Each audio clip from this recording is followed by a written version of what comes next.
Sorry about that. Hello, hello, everybody. It is Elsa 932 on YouTube. Thank you so much for joining me. I forgot to turn the mic on. Okay. It's one of those weird days. I forgot to turn the mic on. And, somebody forgot to turn the mic on Denver and let us know what was coming.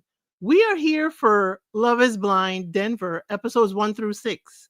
Okay. So if you have not seen it, spoiler alert, spoilers, opinions alert, because we have opinions here.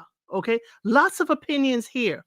And other folks will have an opinion about this cast, about this season, about what is going on here. Let's see who's here. Hey, Sam. Glad to see you. Glad to have you here. Here, Michelle. Glad you made it live. Y'all know it's usually Project Runway. This is usually Project Runway's timeline, but we have crowned someone in Project Runway. Okay, so Project Runway. Next week we're gonna be back with Love Is Blind France at noon because the reunion is tomorrow, and I'm doing a live reaction. Hey, Shays Royal, glad to have you here. Glad to see you. Ari, currently making a video. I'm here. Y'all check out Ari's channel. Ari's doing the 31 days of Halloween and she's prepping you for maths, okay? Hey Trey, I see you in the back. Trey's here, ladies. Trey is here. Trey has opinions. He will give us the male point of view for this, okay? Hey Tanya C, glad to see you. Girl, Michelle, I cannot wait for the reunion either. I got lots to say about the host and hostess. I have lots to say about the host and hostess of Love is Blind France because y'all are trying to be like Brazil. Y'all are trying to make waves. Your host and hostess not even married. Y'all doing all kinds of things different in France. Okay, I'm gonna need the host and hostess to go in front of the mayor like y'all usually do to get married. Okay, but I can't wait for the reunion. Cher Royal, first time. I'm struggling to watch Love is Blind season 9. It's not giving. Cher, I think it is giving. It's just giving us in little doses. Instead of a spoonful of sugar, I think we're getting a spoonful of salt. Because I'm salty about a lot of things in this. But I get you, Shay. I had to sit there like, wait a minute, am I being punked? Am I being punked? But I'm with you, Shay's Royal. We gonna get you. We gonna have you, okay? We gonna have you. Hey, actually, Aubrey, thank you so much. Showing support for my girl, but have to run. We'll catch the replay when I'm caught up. Hey, I understand. That's why I gave spoilers alert. Now, Shay's Royal Munir is telling you, I'm struggling with this season too. I'm struggling. Struggling. Houstonelli from Brazil says she supports Love is Blind season 9 in the Netflix comment. Yeah, I saw that. I was like, why is Houstonelli over, transcending over here when she got her own stuff to clean up from Love is Blind Brazil? Saw somewhere that 22 of the 32 weren't raised in Denver, transplants. That is correct. Okay, Alicia B. Yes, that is correct. A lot of people, and they did tell us that their family, I believe it was Anna said her family was in New York and then they all moved, or the whole family, aunts, uncles, everybody moved to Denver. So if you're looking for born and raised in Denver, it ain't happening. It ain't happening. Hey, K Sharp, y'all please hit the like button. El said this season is for the birds. And speaking of bird-like behavior, and someone who loves to call birds, okay, out, here's our lovely Trey. Hey, Trey. Trey, Afternoon. you love calling people the bird. You called that young lady in UK the bird enough times. Well, there was definitely some bird-like or foul behavior going on in these first 6 episodes. That's a big drop. What's going on with Love Is Blind? What's happening here? This is weird. Well, I think we got to talk about that too. But what's going on here. you're right for that, but remember we had mentioned that for Minnesota, and then when UK came around, they dropped 4, and we thought, oh, they're listening to us, but no, that was just France and the other international versions listening to only drop 4 episodes. They came right back dropping 6. I was appalled. Yeah, it's too many. It was too many. God's honest truth, it was too many. And then the way they were, maybe just I don't know. Maybe I was paying attention more. I don't think so. For some odd reasoning, I was noticing the sequencing of the scenes and where they would put a lot more Yes. in these episodes, and I was like, wait a minute. I could tell where no, This happened on day 5. Oh no, that happened on day 7. I was almost calling it out when certain things was happening because there's no way this scene could pop up here. No, this happened on day 2. Yeah, it was weird. It was weird, Where and where it was a lot to drop. where are they getting these people? They put on a casting call. They do place it on the internet, on IG and all over the place, and people contact them and they, apply, or they go on social media and look at folks. Okay, that's what they do. They need not have engagement in episode 1. Don't even know these people yet. Yes, Shea Royal, we're gonna get to that couple. We're gonna get to that couple. We got one date, a proposal, and here we go. Okay. Hey, to go to Africa. Thank you for welcoming everybody here. Everyone who will, surely like the live. Things are obviously so messy. They got messy in the cutting room. Yes, they did. And Munira, no offense. What's wrong with the water in Denver? So, I had to remind people Colorado is the first state to legalize the devil's lettuce. Okay. And it is a mile high above sea level.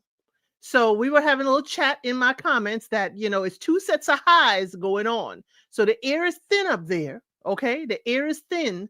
And also they got a haze going on. So I don't know if that explains it. What? I got jokes for that, especially one particular person we're gonna come across. I was like, you know what? I got jokes for that. We'll get to it. Oh, you mean when his eyes were blown because I couldn't tell the color? No. It's with one of the girls. How she was talking, I was like, you know what? I can tell she is from Denver. I have been in Denver. I have been out in Denver. I could tell she was straight Denver. I was like, wow. I'm sorry. I've been corrected. It's not the devil's lettuce. It's the Lord's kale. Okay. Broccoli. Some people call it broccoli. Okay. We could call it broccoli.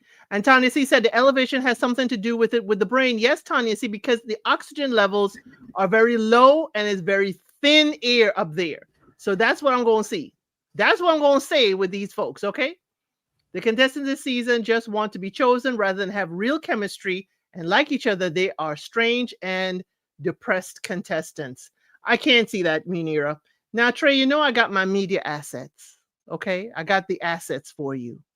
Okay. Ooh, as cabin crew, it's the worst place to visit. Oh, Michelle. Oh my. That says a lot. I'm gonna have to talk to the cabin crew folks I know, because Michelle coming here with some tea. Okay. Who would you like to start with? Now I have my graphics for the couples, and then I have the people who are no longer here. Okay. So is there a couple you would like to start with? Or the ghosts that are no longer with us? It's probably gonna, you know what? It's probably just gonna start with one of those ghosts. I got all the ghosts together. Yeah, it's start with, I was a Patrick fan, actually. I felt so bad for this brother. I was like, you know what? At first, the nervous energy was like, I was like, bro, what's wrong with you? But then I understood, especially how he was explaining himself. I was like, I get it, bro. And I knew what was happening when he got into the situation with KC. What's the other girl name? Anna. I went, you know what? Personality-wise and interest-wise, I thought Anna was actually the better choice. But for some odd reason, I knew Anna was a runner. She's a track star. I felt the energy from her. For some odd reason, I was like, so something about her is off. Actually, everybody was off in this season. Off. But yeah, something about her, I was like, she seemed like a runner. And then Patrick, he's one of those ones that we say every season. There's always one or two that actually wants this. And he seemed like the type that, he wants this. Patrick told you he cut everybody off. He ain't got no second options. Everybody is cut off. I am here for my wife. She ain't got no dirty laundry to have to worry about. Ain't nobody gonna come out here putting any kind of stories out about him. He is prepared. What Man, more poor do you Patrick. ladies want? But here's my problem with Patrick. Patrick is my problem. You ain't no hero, and you certainly ain't no zero. Patrick, it is Love is Blind. You just told this young lady who says that she does not date her own ethnicity, culture, who you were. And you were Mhm. hopeful that you were different, hopeful that you would be accepted. But she said, no, my preference ain't you, my bruh. My preference ain't you. So why would you keep on thinking there was hope? But I You know what? understand. I understand. But again, Patrick, I'm not blaming folks because, the variety in Denver is not there. You all see the cast. There's a little sprinkle of my African Americans. There's a little sprinkle of the Asian community. And there's a whole lot more elsewhere. So again, your availability of dating is going to be thin. Go ahead, Trey. I can almost understand why Patrick continued on down that path with her because her exact words was, I have just never dated anyone of my own race before, but I met you and we get along so well. This is crazy. I really enjoy this. So in his mind, he's like, oh, okay, this is going good. But he missed the key phrase, and she's never, even though it was said very innocuously, and I may be stretching it, but the key phrasing was, I've never dated anyone my own race. That should have threw up an orange flag, maybe red flag right off the bat. What do you mean you've never dated? Not only that, remember she said her mama wants her to, and every year it gets less and less closer That to was her weird culture. too. That was interesting too. And it was so funny. Now, I have to be fair and say this. Usually, what you do end up dating is what you see around you. I know where they live at. Yes, I can totally understand most of her opportunities of people that she's going to date is probably going to be white men. So I have to give her some grace in that. Like, she's going to be around white men. I can see it's probably not a big, huge Asian community where they're at. Judged by Patrick, yes, it is not. It's just not. So, yeah, he's used to dating white women. He said it too. He's used to But dating white again, women. Patrick, and I really dislike saying this, but y'all got to hear me on this. Look at the names. Patrick's name did not give her a single clue as to who he was and what he looked like. Patrick. Anna didn't give a clue. Names for some give clues. Blake, Mm-hmm. she knew exactly who Blake was by the name Yep. Blake. But Yep. Patrick fell for the okie doke and he told her. And after she said, every time I keep getting less and less close to my group. Patrick, you fumbled the bag, but here's what I'm glad in a sense he fumbled it now, because if we had that reveal and she saw that he was Asian, What she do? He was Asian. Hold no, on, no, which no. one? Casey If or Anna, if Patrick did not tell Anna oh, his didn't tell. ethnicity, Okay. didn't tell, if Patrick kept it as quiet as he was supposed to, and Anna saw him at reveal, can you imagine? It might have been an issue. Oh, it would have been a serious issue. Because look, she ran. She didn't even stick around for Blake. And Blake is a favorite. I don't know what it is. I'm sorry. Blake, feels like, unseasoned greens to me. But Blake is, also was a favorite of the other lady, Megan W, Sparkle Megan. Oh Um, God, not Spark. I'm like, what is it about Blake? Because Blake, anyway, she can't see how he's dressed. Even Blake's tone and how he's talking, I'm like, bland. Megan, what are we talking about that's drawing you in? But I hate to say this, but that's oh God, that's kind of Denver. I mean, listen, because of what I do, I've been able to travel to different cities and actually be out in these cities and get the lay of how people act around. Everyone acted very, even the ones that was outside of Denver, they still acted exactly how I thought it was going to act when they said this it was going to be indifferent this year. I said, oh, okay, I know what I'm getting. I knew Yes. exactly what I was going to get, and I'm literally getting what I thought I was going to get.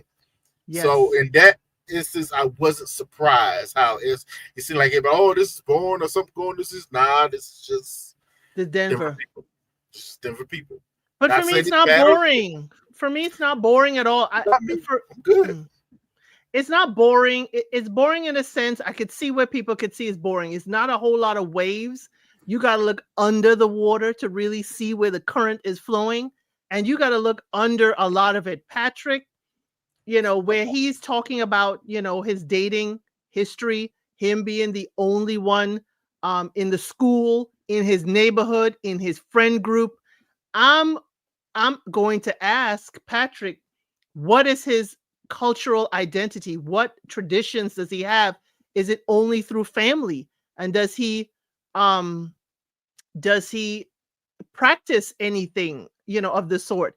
I want to know from Patrick, I would love to see an interview or talk to him and see like, I would like to see Patrick experience a predominantly Asian community and Well, see how that which probably his change him. his family's mixed. If you remember, even Right. Asian, his Right. family's mixed, which is a huge thing within the Yes. Asian culture.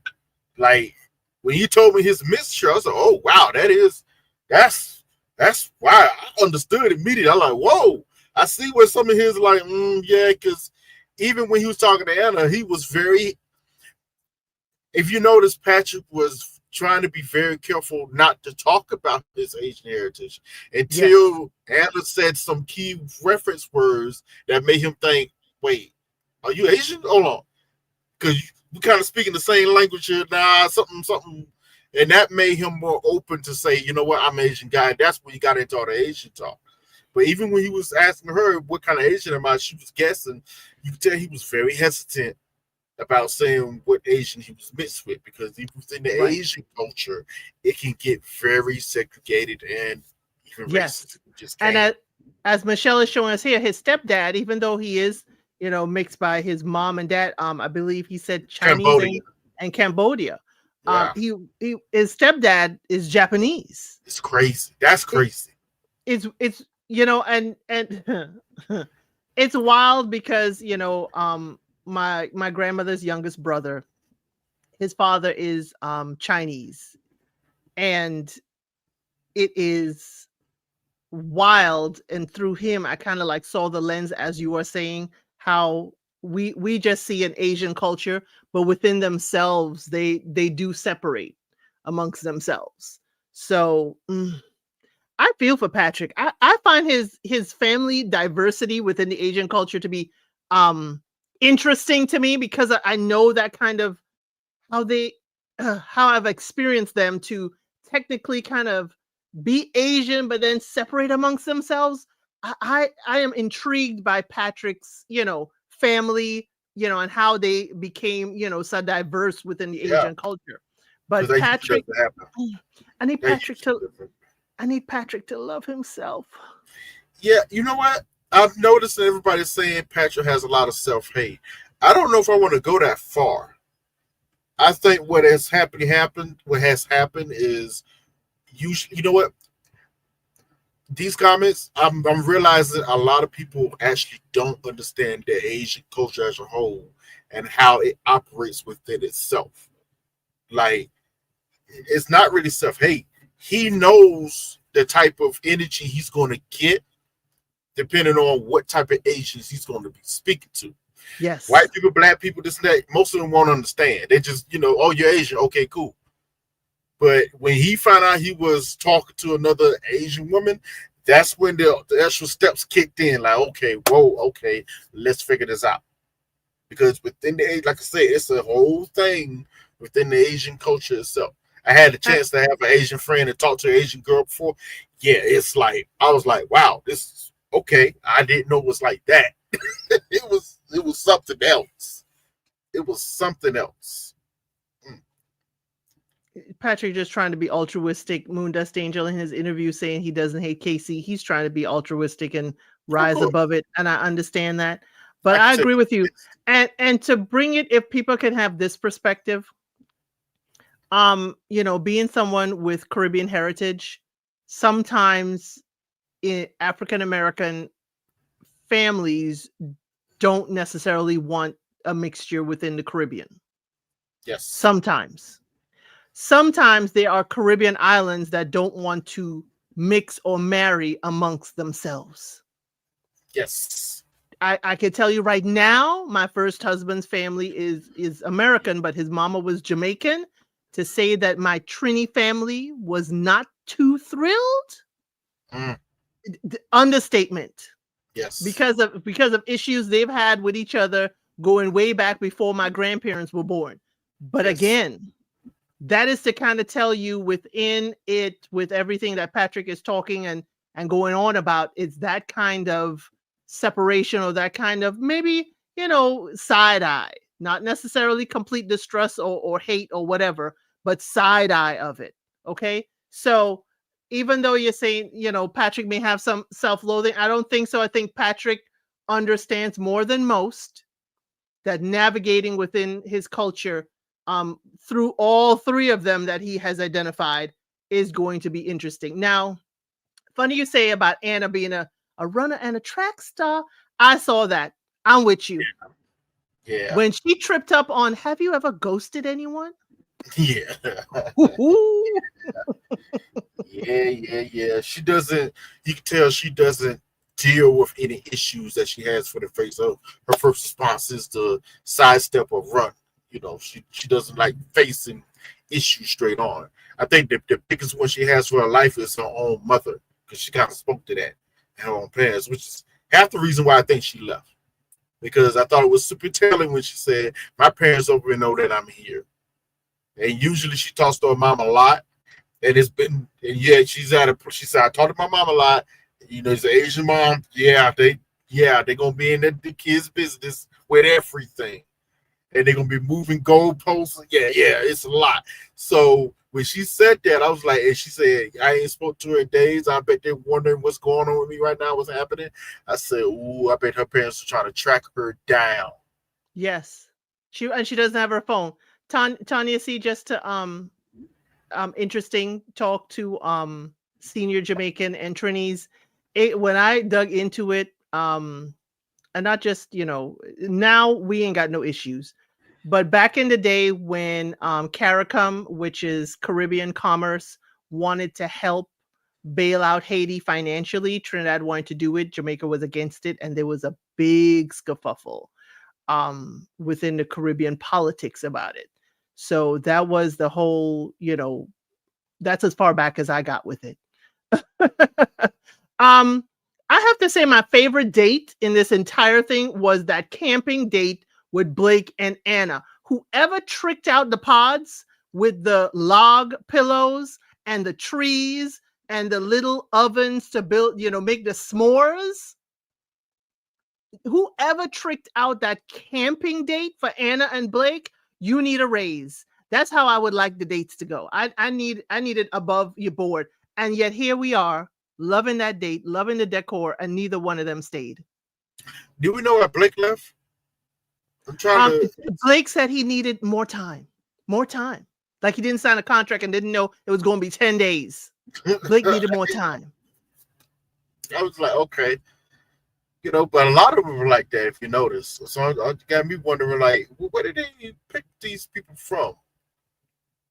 It was interesting. I was like, okay, if I felt like a lot of them felt like they didn't know exactly what they signed up for. Then when they figured that out, they went, oh wait, nah, this ain't gonna work.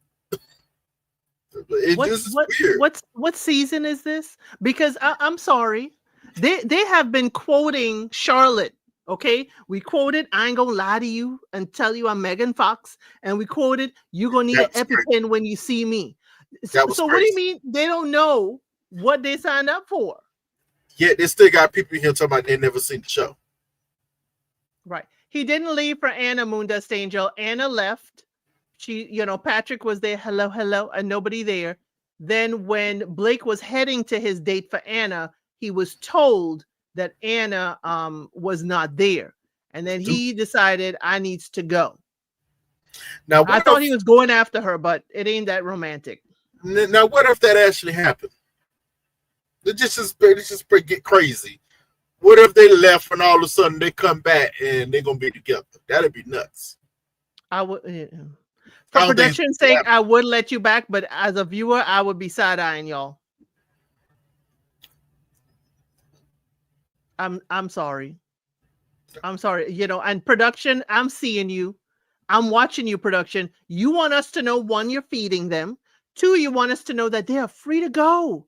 We are not Mhm. holding you here. You don't have to stay if you don't want to. We seeing more production since all of this legal issues. So you're letting us know exactly, they're free to go. We're not holding them, they're free to go to the bathroom if they need it. I see you, production. Oh, and to answer Moon Dust Angel's question, they told Blake because Blake actually had a date with Anna at that Next. point in time, and she didn't show up. So he was just sitting there like, "What's going on?" So they had to tell him. And Patrick was going to find out, you know, probably after they tell Blake, of course, he have to go back in there and Right. say it, That So tells me a miscommunication, or production allowed this to happen with Patrick to intensify the abandonment later. But they wouldn't know Casey abandoned him later, but that's just me in my mind. It's like, why did you allow Patrick to go in there and say hello, hello, but you didn't allow Blake to go in there and get himself his own soundbite saying hello, hello, hello to an empty pod? Again, I would have I'm sorry, production, I would have let Blake go in there and let him say hello, hello to an empty pod. come on, Elsie. We all knew Casey. I hate to say this, but we all knew Casey was gonna trip out when she saw Patrick. I saw But that the first day. I was like, this ain't gonna work. It's not gonna work. but again, Patrick got the embarrassment of being in an empty pod, yet you saved Blake. I need you to look at the optics. That was crazy. It was I, I, weird. I need you to see the optics of you going to save Blake, but you didn't save Patrick. hmm Which So for you some, embarrassed Patrick twice in this entire first 6 episodes. He's sitting there and nobody's there, and you allow him with this whole Casey situation. So I'm sorry, production. You just missed it. and that's the part that bothered me. They when that happened, he went, which you knew was gonna happen. He went hard in on Casey, tried to reaffirm her, set that up, keep it tight, whatever. I knew he was gonna do it, but these people are not stupid. Listen, you can almost tell. If you're production, you are preview to what these people are like. You can kind of almost tell who's gonna find who attractive when they meet them. You can Right. almost tell it. The way he went so hard on Casey, they knew what they had coming. They knew what they had coming. And I was sensing it off rip. I was like, oh, nah, this Casey. And this leads to my joke with Casey. She is the typical blonde Denver girl. Just the way she talks. It was just Mm. like, oh my God. Oh my God. I just, I wouldn't do you like that. Oh my God. No. Oh, I have a brother. We used to be more, but we just missed everywhere. He's dating this, she's dating that. Oh, we just missed. I would accept you. I was like, oh heck, nah, this ain't gonna work. I was like, no, bro, she set you up. She set you up for the okie doke. Don't forget the landing strip talk. Oh my God. The minute she felt she was losing Patrick, she went straight into, here's what I look like. Here's what I can do for you. I've done all this for my exes. I have done A, B, C, and D, and I could do it for you too, sweetie. And yeah, I just was looking for someone worthy to do it too. I was like, Trey, they would love to hear your voice again. Nah, that ain't my voice. That's how specifically. I hate to say it. I'm sorry if you are from this. I will just say it. That is how specifically blonde Denver women talk. A heavy set of them. Not all, but a every set of them. The blonde ones. That's how they talk over there. That's how they talk. This is what it Okay. is. That has been your experience of most of the blondes in Denver. Yes, it was Chris, Quinn, and Kat. Y'all, this is the first grouping we talked about. We have not talked about the couples. We're just talking about the people who have ghosted and are no longer here. Was there okay, let's go on. Anna disappeared. Blake decided to disappear too. Okay. He needs more time. So he better not come back on my screen. Okay. He better not. Now, let's talk about Patrick did say Casey's his number 2. She should have Okay. been. She was his number 2. And number 2 got the ring and the reveal. Now, one thing Love is Blind Brazil did teach me, when somebody walks away from a reveal and walks all the way out the reveal studio and don't look back, it ain't a good thing. It ain't a good thing. So what did you make? I got flashbacks of Minnesota. I'm telling you, the moment they opened them doors, all she saw was those ears come out. That's all she saw. You know, and here's the funny thing about Patrick. He has a lot of height for an Asian guy, number one. So I could tell she was impressed by that. He has a lot of height for an Asian guy. So the daughter talked to the same guy, how their kids can be athletes, whatever. I believe him. Yeah. He's pretty good shape. So yeah, it was interesting. But the moment she saw his face, I went, oh no. I saw it on her face. This is, oh no. I knew he was going to be pleasantly surprised and happy. That's his type. Let's keep it real. Let's keep it real. Casey's fine. I ain't going to front. Casey's fine. Even I had to go, You know, I usually like dark people, but hey, I take a press today. But I'm just saying, like, Casey was fine. I was like, woo. But I just knew it. I was like, this is too much of a range to cover. I'm sorry. And he doesn't have the personality to cover that range. Like sometimes you can be an average or looking dude, whatever, but you just pull just because your personality is just like that, and they like you. You're funny or whatever. He has too much nervous energy, over explaining everything. Trying to be understanding at the same time. I'm like, nah, this ain't gonna work. It ain't gonna work. It ain't gonna work. It ain't gonna work. So what did you think about the show and tell? Because it's wild. Casey called production, y'all, 45 minutes before Patrick arrived. They filmed her saying that, hey, she don't want to go to Mexico because the attraction is not going to grow. She can't see it growing any further than it is, and she's now going to fake the funk in Mexico. Patrick arrives. She's crying. And he's thinking that she's got to just go home because she said, I just got to go home. I just got to go home. And he said, okay, I'll meet you back in Denver. And she's like, non-committal. He's like, we could take it slow. We could go to Mexico next month. We could do whatever you want to. And I said, Patrick, stop clinging. I need you to listen with your ears and not with your heart. Both. I hated that whole scene. Because at first I was going to respect it. But like, you know what? If she ain't going to feel it, you ain't going to feel it, fine. Say it like that. Be honest with it. Make the clean break. But when Patrick showed up, let's keep it real. He was clinging.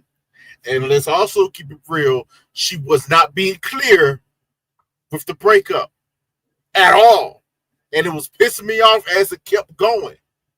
Because even I had to rewind it. Like, am I mishearing this? Hold on. Because I'm thinking like, Patrick, why are you talking like y'all still okay? Everything will be all right. No, let me rewind this and see what she's saying.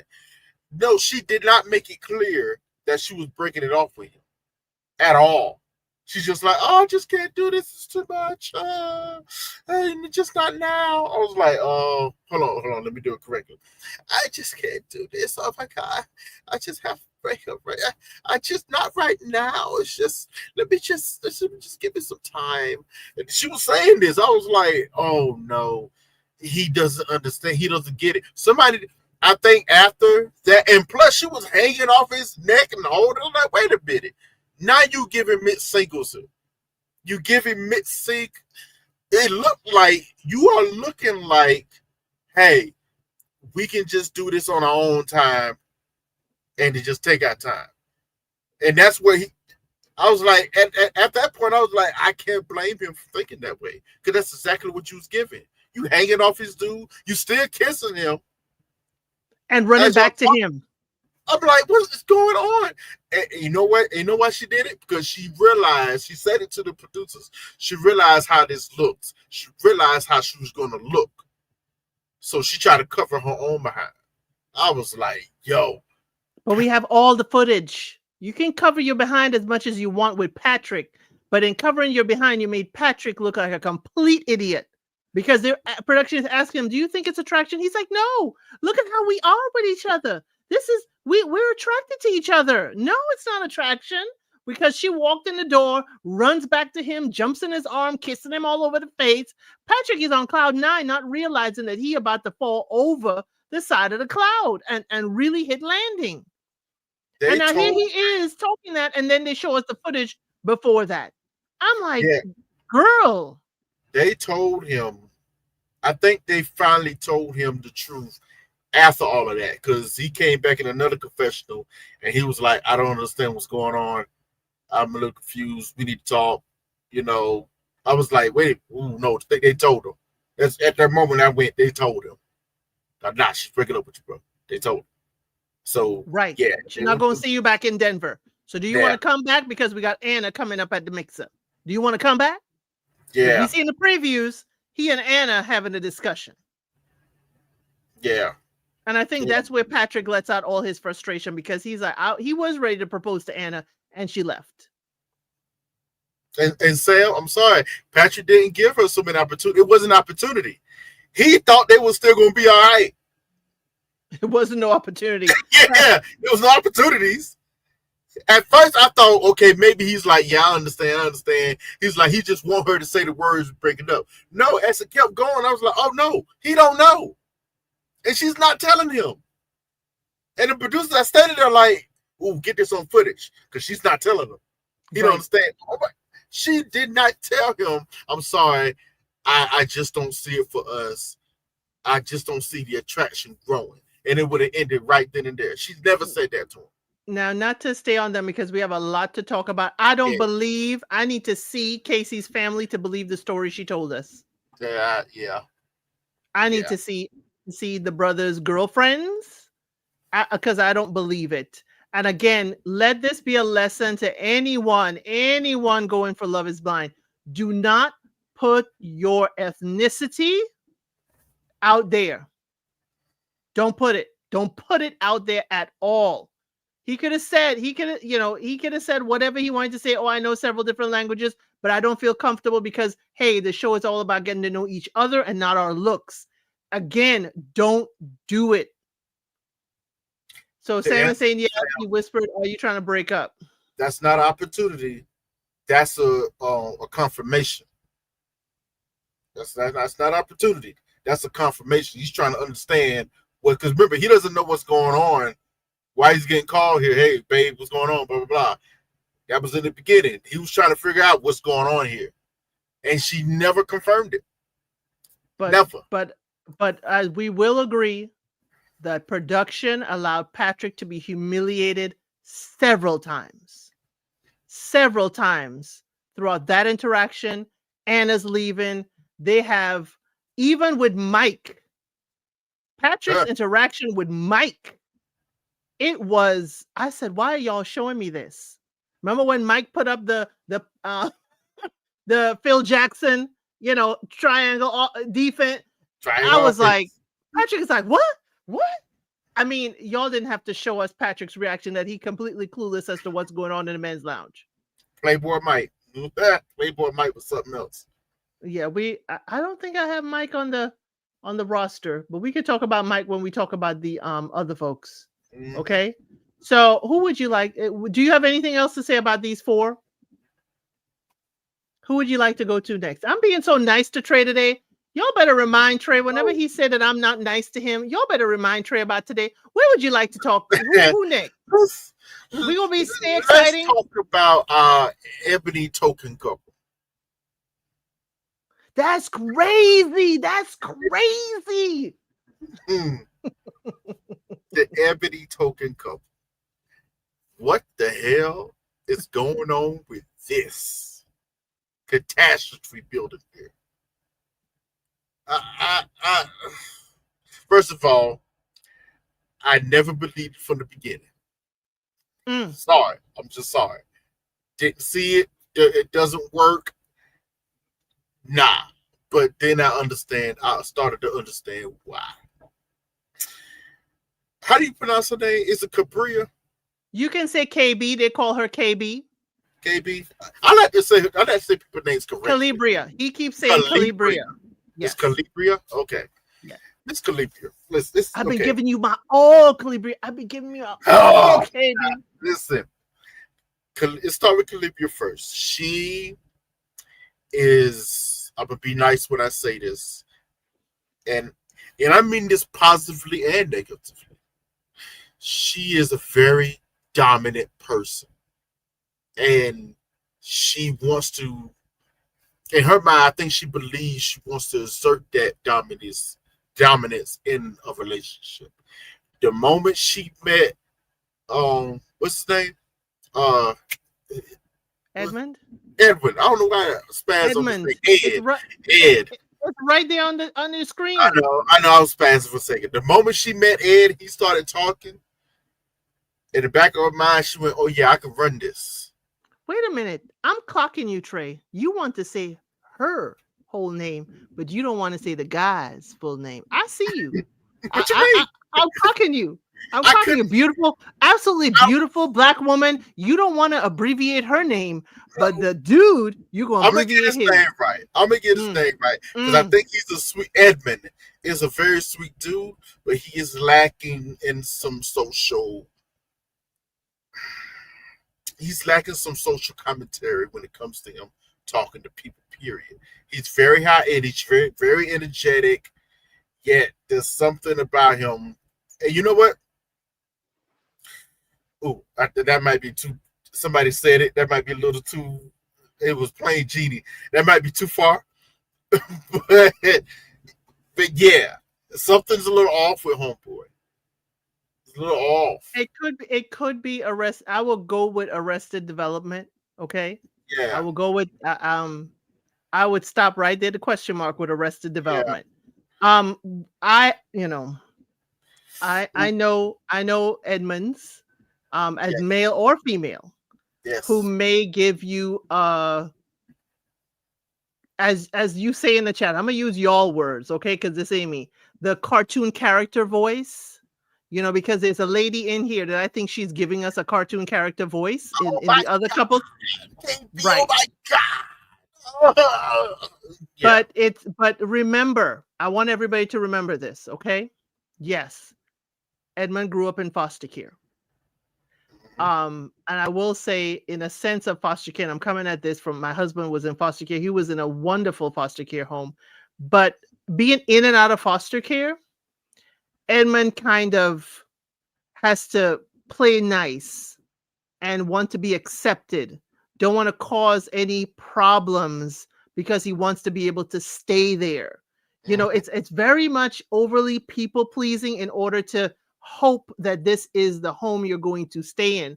So figure out Edmund's fine in his foster home, then he's put back with his parents, and then it's not great, but then he's put back into foster care. That's pendulum, and it's multiple foster care places, and he's got to navigate that. I don't wish that on anybody. So there's a lot there that we see. Edmund is, y'all may say he's unhinged. Edmund is trying to people please and entertain. yes. I hope this is a good analogy I'm about to give. I think everybody's probably seen this movie before. He is the opposite of Antoine Fisher, the total opposite. Yeah. Antoine experienced some of the same things probably and lashed out with anger. Eggman, Yes. he retreats inward. Yes. Yes. Retreats Yes. inward. Quick. Yes. I would like He to see his siblings. I would like to see his siblings. And, I'm glad he found his community. You see how rollerblading is for him. mm-hmm. He's going all the way to UK and have rollerblading communities. That is his happy place. That is his happy place. And yes, he may sound outwardly, but y'all figure this. We have some unhinged friends. Okay?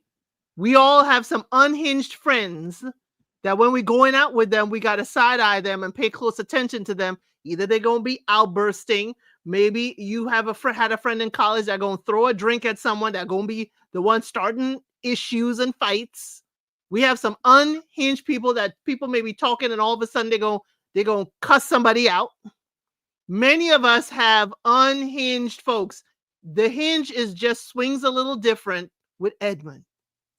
I'm gonna be honest with you. I've dated a KP before, and they are Oh, very difficult to deal with. oh, Very difficult to deal with mm, because do tell. you're always gonna fall into. And I noticed, especially when it was on their vacation, you always gonna they always it's always gonna be a struggle about who's in control of what and how control is looked. Even in a conversation, just simple conversation. It's always gonna be a tug of war with how that conversation goes, control of the conversation. All of a sudden, you want to get your emotions out on the conversation, but you don't want to hear the other parties. Or if what the other party is saying doesn't compute with your own mindset, oh, now you got to shut it down. It's going to be very difficult to deal with a person like that. Just period. Man or woman. It's going to be very difficult to deal with that.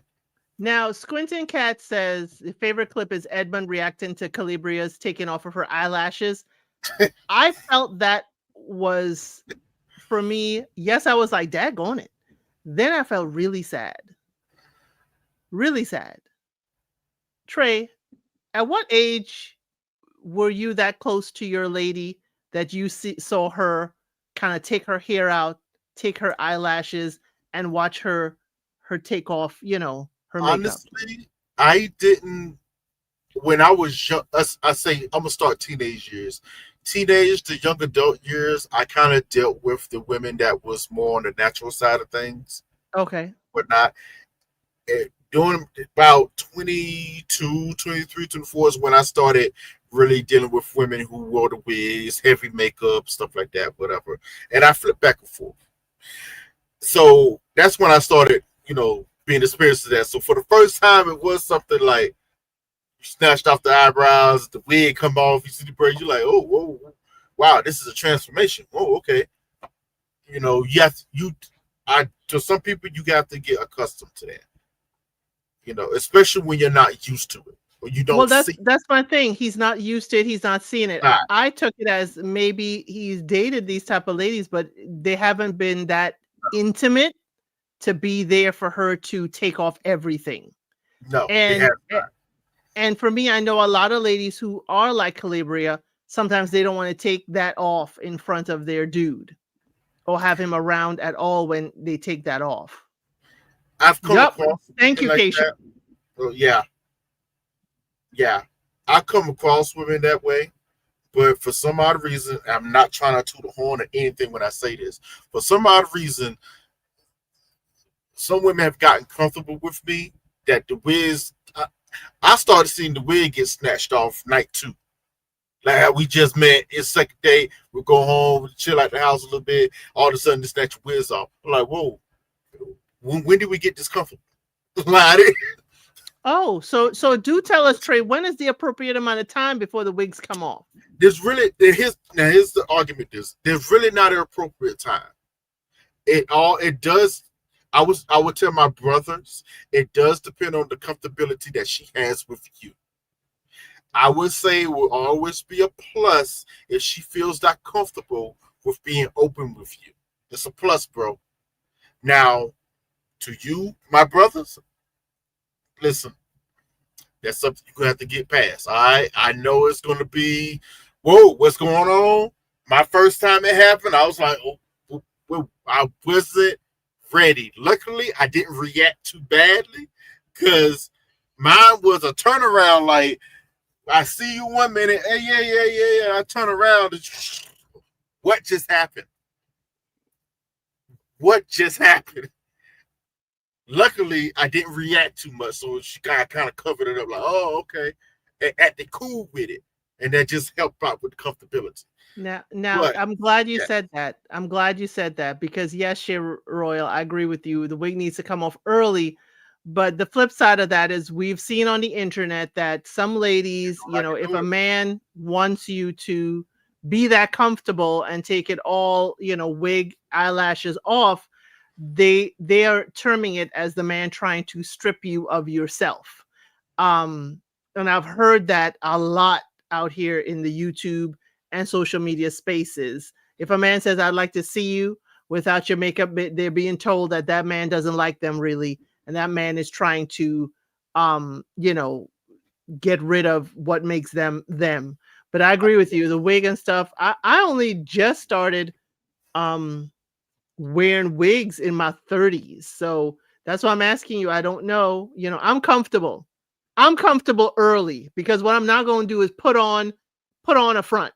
Okay? I ain't going to be belching like Ali, but if you have been deemed worthy of staying overnight, you're going to see that nighttime look. Okay? And just to ask, give a comment to what you just iterated, I've always been. I never like to get in arguments with women over this, but I've always been against that rhetoric because I'm like, listen, who do you want this guy to get to know? Your representative or who you actually are? Because that's the main reason why he's asking you in the first place. Like, so who are you underneath all of this? Right. But yeah, You know, that reaction was so. Continue. Tell me what you think about this couple. I want from the pods to the proposal to the vacation to the I'm always the nice guy. Come I on, Trey. felt bothered the entire time because of what Plain Janie said earlier is either Arrested Development or I'm like, I don't want to put this out there, but for some reason I was like, why do I feel like this man is being taken advantage of? I don't think he has all of the faculties to handle this type of relationship or most relationships. I know guys like him. I grew up with some guys like him. I'm still friends with guys like him. One of my best friends, we grew up together. We used to, I don't know if it's ever come up. I can tell you something about myself. I used to have a very, very bad speech impediment. Like I stuttered really bad. So I used to go to speech therapy all through school, from grade school all the way up to high school. By the time I got to high school, I didn't have to go to speech therapy anymore. But I went anyway because to get out of class, that hour or so of school. But We know. I I actually enjoyed helping out my other classmates because I knew them since grade school that still had their speech impediments. So I enjoyed going to speech therapy class to help out the others. And one of them was a good friend of mine. We're still friends to this day. Known him since we were kids, and he acts like Edmund to a certain extent. And that's Maybe why I not. think I think Yeah, that's why we're a little more gentle. At least I'm a little more gentle with Edmund. I'm still going to call him out on his behavior, yeah, he needs to but relax right. I do think he maybe, as Anonymous said, maybe on the spectrum. a little bit. That's why I'm going to, definitely, I'm going to call out his behavior, but I'm not going to really downplay him. And I agree with you. I'm coming from this like you, Trey, is, he was casted for a reason. Yes, And he's yes, casted for viewership. And we know, just like Patrick is being used, we know Edmund is being used. We did yes. not need to see him kissing the floor. That was weird. We did not need to see him tell us that he eats his boogers. Yeah, So he is being used either to fuel basically an emotion. I'm not going to say what it is because it's different for everybody. Okay? They are using Edmund and we understand it. But it they've was used bothering me. Patrick and they've used others. Yes, it is bothering me. I will capture it as nicely as I can. But Edmund, young man, I am like, That's what I'm saying. Like, I don't know if this was the best thing for you because the tape, rejection is going to be public. This is tape. my biggest thing. The rejection is going to be public. Yes, and that's why I said earlier, KB. She saw at least in some way, shape, and form, I can control this narrative. I ain't gonna say control the man. She can control this narrative with Edmund. And to the most part, she kind of can, except the times when Edmund actually pushes back.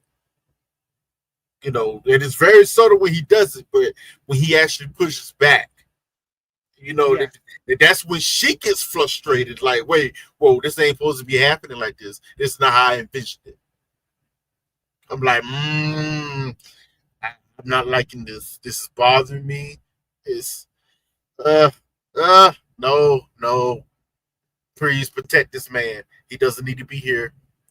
He doesn't need because to be here. I already saw people talking about him and his fashion sense. Fashion sense is different.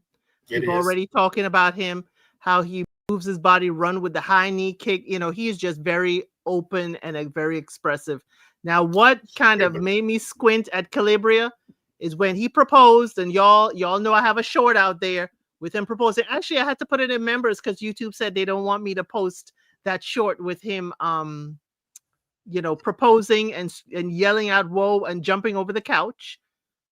So members, that's in your short section. When she said, "You gonna wear me out," she already tired. Mm-hmm. She already tired of him, but she accepted the proposal. Too much energy.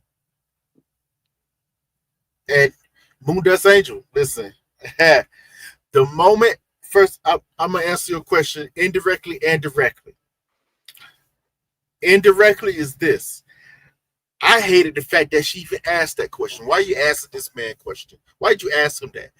You, from his personality trait, you should have known he is non-confrontational. That's the only way he has showed up as is non-confrontational from day one, even in the men's lounge. If you notice the men's lounge, I hate to say it like this, but they kind of treat him more like a mascot, protect him at all costs. If you notice how the men act around him, they love Yes, him, want to protect him at all costs. I think perfect. that's not really talked about a little bit, but the men kind of protect Edmund. He's going to be different. He's going to be all, but protect him. I find that interesting.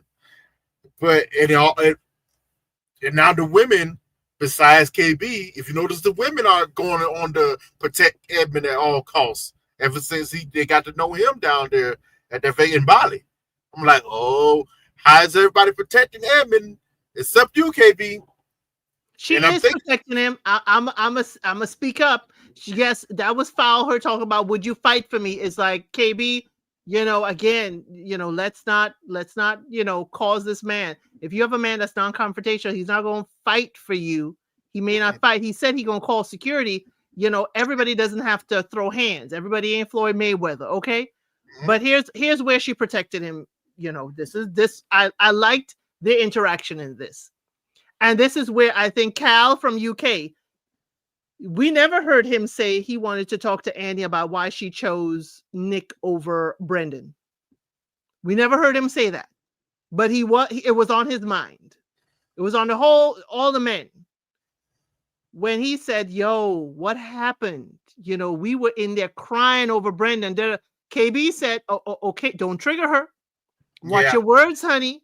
Pull it back a little bit." And he she knew what did. I was going to do. He did. He did. He pulled it back and he's like, "Well, what happened?" And she's like, "Well, think about how we on the women's side, we see it differently." And he was able to absorb that. He was able to catch it. And he was able to then have a conversation and listen to Annie, where he came around and said, "Hey, you would have missed out on a great guy that Nick is if you had picked Brendan." Not saying he don't feel some kind of way still, but he was able to listen, process, and switch up, and able not to have Annie be very defensive. I'm going to say something against Edmund in this. That was the only time he did spoke falsely when he was talking about Dick. But I understand why, because you said it earlier. He's a people pleaser. He wants to be liked by everybody. But Yes. the way he almost got emotional about Brendan, he knew, and every other man in that lounge knew. When we get to them, we're gonna talk about it. They all knew that Brendan was the better choice over Playboy Nick and his homeboy Playboy Mike. Everybody knew. in the Munda saying, background. yeah, he cried because Brendan was heartbroken and he's sitting there while another man is now proposing to his woman. That's Exactly. why they were crying and felt emotional because Brendan was just broken up. He had gifts and flowers and she said no. And then they went, over, they went over and Nick proposed to her. Okay. Edmund, Now, I don't think Brendan ain't no saint either, but we're going to get to talk about him when we get to Annie. Okay. Hey, Nestor, Shackle, Shuffle, Walk Edmund, of Shame. what? Edmund is a very emotional man, but he's trying so hard to hide and pull back on his emotions. He's Oh, trying yeah. very hard. Yeah, we're gonna get to that, Alexia. They don't like Nick. We're gonna get to that when we talk. We all this the first couple we talked about. We already talked about Patrick, Casey, Anna, and Blake in the first section. Okay, so we got a ways to go. Glad to have y'all here. I hope you all have hit that like button. We are here for the long haul. They give us 6 episodes. We got lots to say. L, we got to talk about the segs or when it comes to Edmund and KB though. We got to talk about that seg situation because Hey, lead the way, my brother. at first I was respecting KB's decision and what she wanted to do. I was like, okay, listen, she wanted to wait till after they get married, bro. There's no arguments about it. She want to wait. This is what you're gonna do. You're gonna wait until they got into it in the bedroom on that bed. And oh, you know what? I don't think people gonna like me after this. But this. Wait a minute.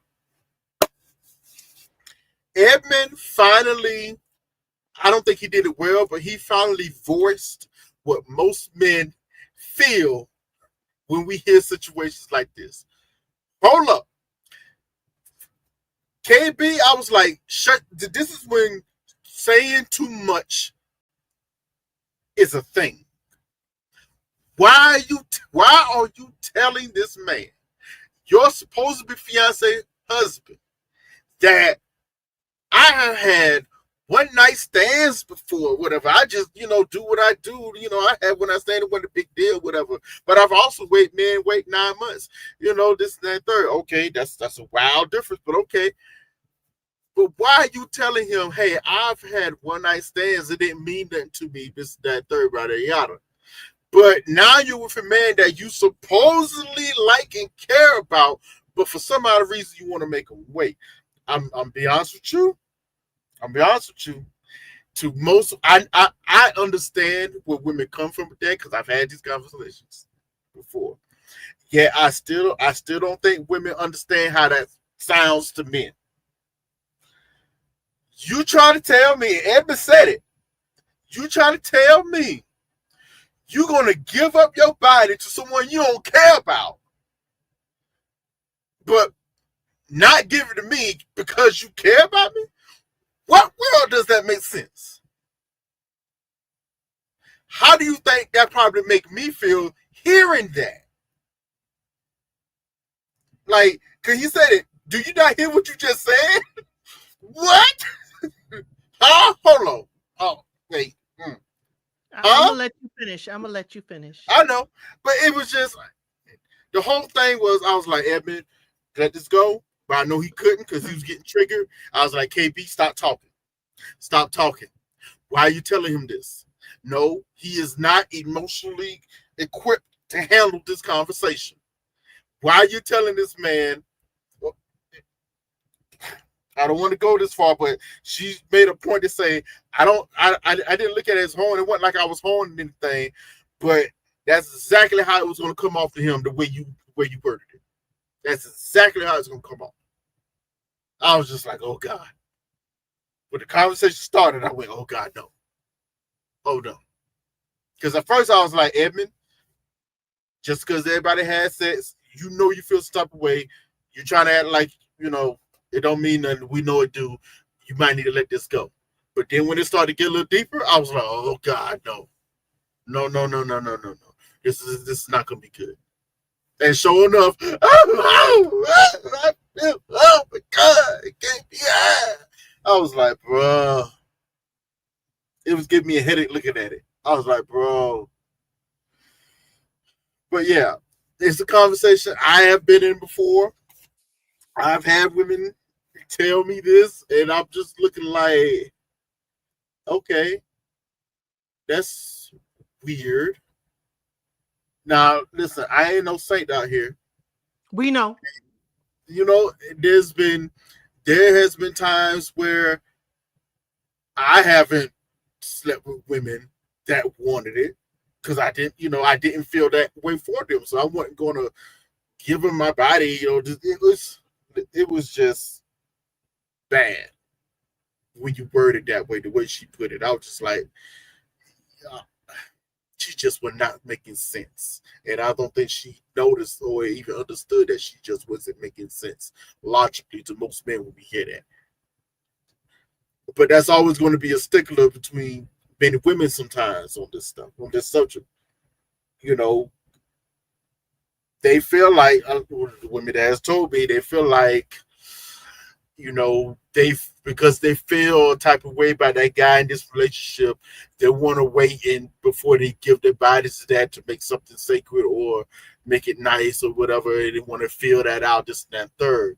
But you want to give the F boy that you knew was an F boy that's going to continue F you over, but you want to give him your body. It's always not going to make sense to most men. It's just not, you know. But I'm gonna bypass the towel right now and let Elsa take over because she got a lot to say. Oh, I have a lot to say, Trey, and I Yeah, appreciate that. Um, but he's focused on the one night stands. But she yeah. also said she made men wait longer than the 30 days he gonna wait. So we That threw him fixated, off too. we fixating on the fact that homie got a one night stand, but you're not seeing that she has made other people wait. And you're not going to have to wait as long. But also with that, Anton had the conversation with him like, yo, I have waited. I have dated women. One made me wait longer than 9 months, and I still didn't get any, and we broke up. That's just how it is. But he fixated on, I should get some. To me, Sure. it's the entitlement of access because I've given you a ring. But homie, yes, I've only known you 10 days. I've only been in your presence for 2 days. It is the entitlement of access that I have a problem with. Now, his outbursts, we have seen he is exuberant. She has said on her interviews that they were also intoxicated. And people present different on intoxication. She Yeah. also said that she needed time. They did not stay in the same room that night. One of them slept out on the balcony. She didn't feel like she needed to remove herself from the room. She never felt that way. She just felt that they needed to kind of like dry out and have the conversation at another time. But again, to me, it sounded like I'm being good. I deserve a treat. Mm-hmm. And that did not sit well for me or when any man. But here's the other thing. Yes, she may have had, and this is what I'm going to say. This is all y'all for entertainment purposes only, in my opinion. She may not have had good self-esteem back then, did not realize the value of herself, her body, her temple, didn't realize the value. So yes, she did have one night stands, and that is her prerogative. But now she decides not to build the foundation of the relationship based on physicality. Because if you acting wild right now, and I ain't give you not a crumb, but she said we doing 24 play. She said we still doing 24 play. We just ain't go all the way. If you Mm-hmm. acting like this and I ain't give you none, what gonna happen when I give you some? When I give you the whole shebang? So if I am to be your wife, wouldn't you want me, your wife, to actually be treating my body as the temple in which you are going to build the family? So that to me is where I understand, Trey. You're like, okay, yeah, why all of a sudden, no, no, no. She is realizing, coming into the realization of her value, and she is upholding that. And for me, it sounded like entitlement and transactional. I've been good. I've been rubbing your feet. I've been kissing your toes. And you don't want to give me some. I agree with you with his entitlement because it was definitely coming off that way, and he was throwing a temper tantrum. It was stupid. I was like, bro, let this go. Let this go. But this is also a case situation where none of them was being honest with one another. because I don't understand why. Okay, obviously she was honest enough to tell him, "Hey, we're going to wait until our wedding night, have sex." Right? If he had an issue with that, he should have said right then and there, because he told the guys, "I can't wait until our wedding night. I gotta know before how it is before I say I do." They said in an interview, she told him in the pods that she was waiting until marriage. Actually, the men in interviews said she told all of them she waiting until marriage. And that's cool. And I appreciate her for saying that. But, and this goes to Edmund, if you feel like you can't wait with her, then you should have said that. Not tell the men that, "Oh, I can't wait until, but I got to test drive, whatever."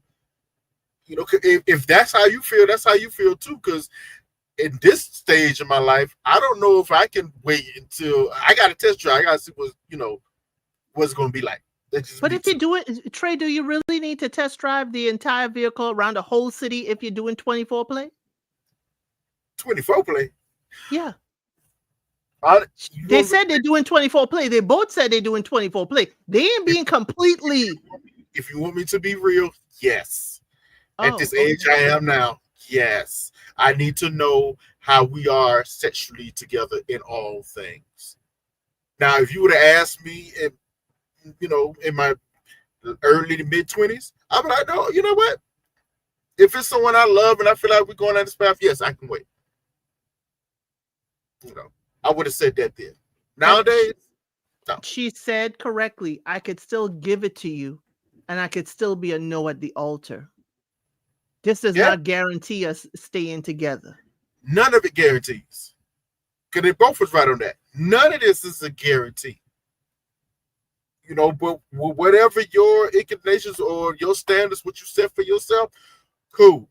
I'm not mad at her standards that she set for herself now. The only thing that got me is, and you was talking to this point, and I hate to push back up against it. I personally don't believe that she just now came to this, "I want to have different standard for myself now."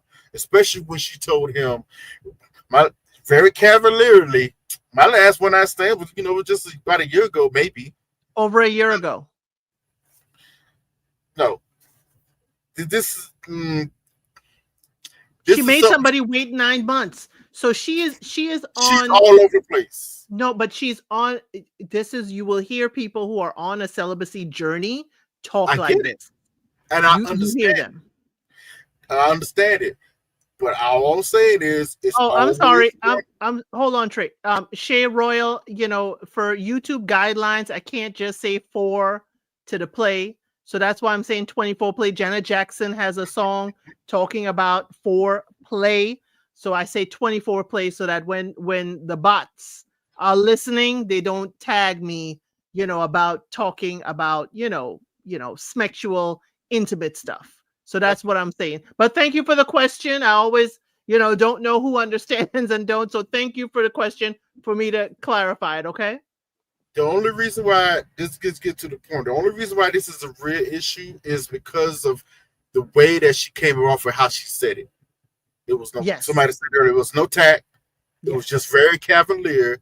And I'm sorry, it came off of, you didn't, to Edmund's argument, you didn't have no respect for yourself at this point in time. Now all of a sudden you got some, but it has to be with me. What's going on? It doesn't make sense. It will make me pause. But you see, that's where it is. That's where it's different. That's why, man v woman. We, but you see, men also can, we are told men can, be intimate with a woman they don't even like. We have been told that. Is that true, Trey? It's happened. I've seen So if you found a woman that you really liked, and she said that, would you accept it? I have been in a relationship where I had to wait. I think the longest I had to wait for that relationship was like 8 months. And we dated for a while afterwards, whatnot. But the only reason why it did last that long was because she was very clear to begin with. This is who she was. It takes a while to build that emotional connection, even to go physically. I understood that. I liked her enough to continue on with that relationship. And plus that she was honest up front, straight up, it was even the bonus. And yeah, I hate to say it like this, you know, when you get no, when you started, when you get to know a person, then you kind of figure out who that person is or their reputation in the Right? streets. Because men talk. She still always had the same reputation as well. Okay, she stands on what she says. So you got to accept it or move on. And I accepted it. And we dated for a while. But let's flip it to the men. And we talked about this. If y'all go to Little Black Book 91 on his channel, we talked in his panel about Love is Blind France. He did bring up that, okay, Trey, in this sense, if you were a gentleman that liked to spend on his lady and you spend all your exes, you spend, but then all of a sudden you came to a realization that, wait a minute, women seem to be using me for my money. And all of a sudden you meet this new lady and you decide, I'm not going to spend. She should be Mm-hmm. accepting of it, right? I would say this: he has every right to try to change a thing that has not worked for him. And also, if the woman, I would say she has the right to challenge that because she finds out that, wait, I you've been known to spend all this money on just whatever. What's different about me? She has every right to challenge that, and it's up to him to explain what he has been through and where he's going now. And after you do that, you either accept it or y'all both move on. Exactly. And it'll be fine for us to hear a gentleman say, hey, I have been spending, no reciprocation of any kind, but it's also how you say it. The Yes. outburst is, I Yes. think, what everybody had. And we had no problem when Edmund was saying, yo, we are here. I have committed to you. And I think it's the vocabulary too. If Yes. Edmund had said, for me, this is just for me. If Edmund would say, hey, those other men were not committed to you. I am committed to you. We have an emotional connection.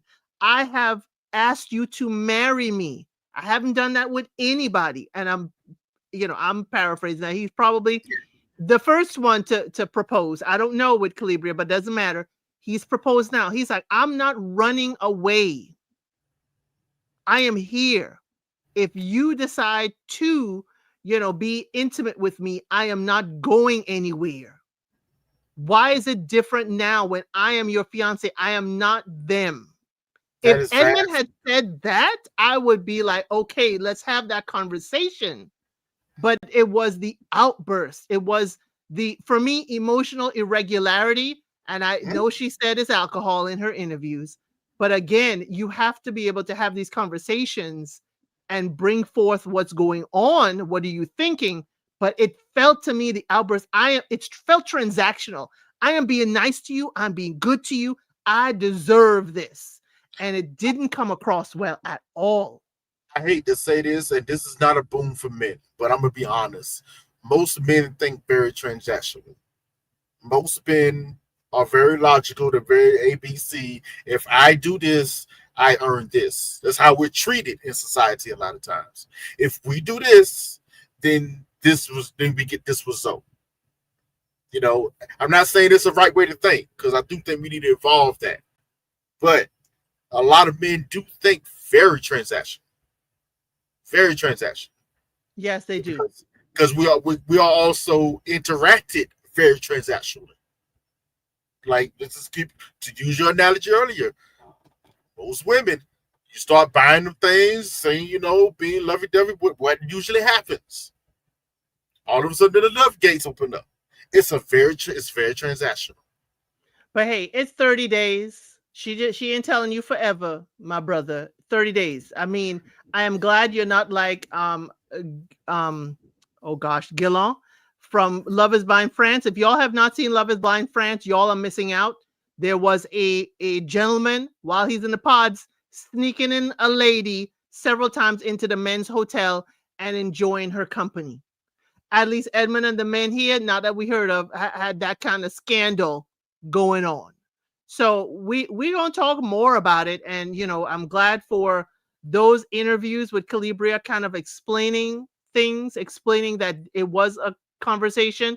But I am very much wondering, how much of this is her having a relationship with Edmund and how much of this is her being his social worker.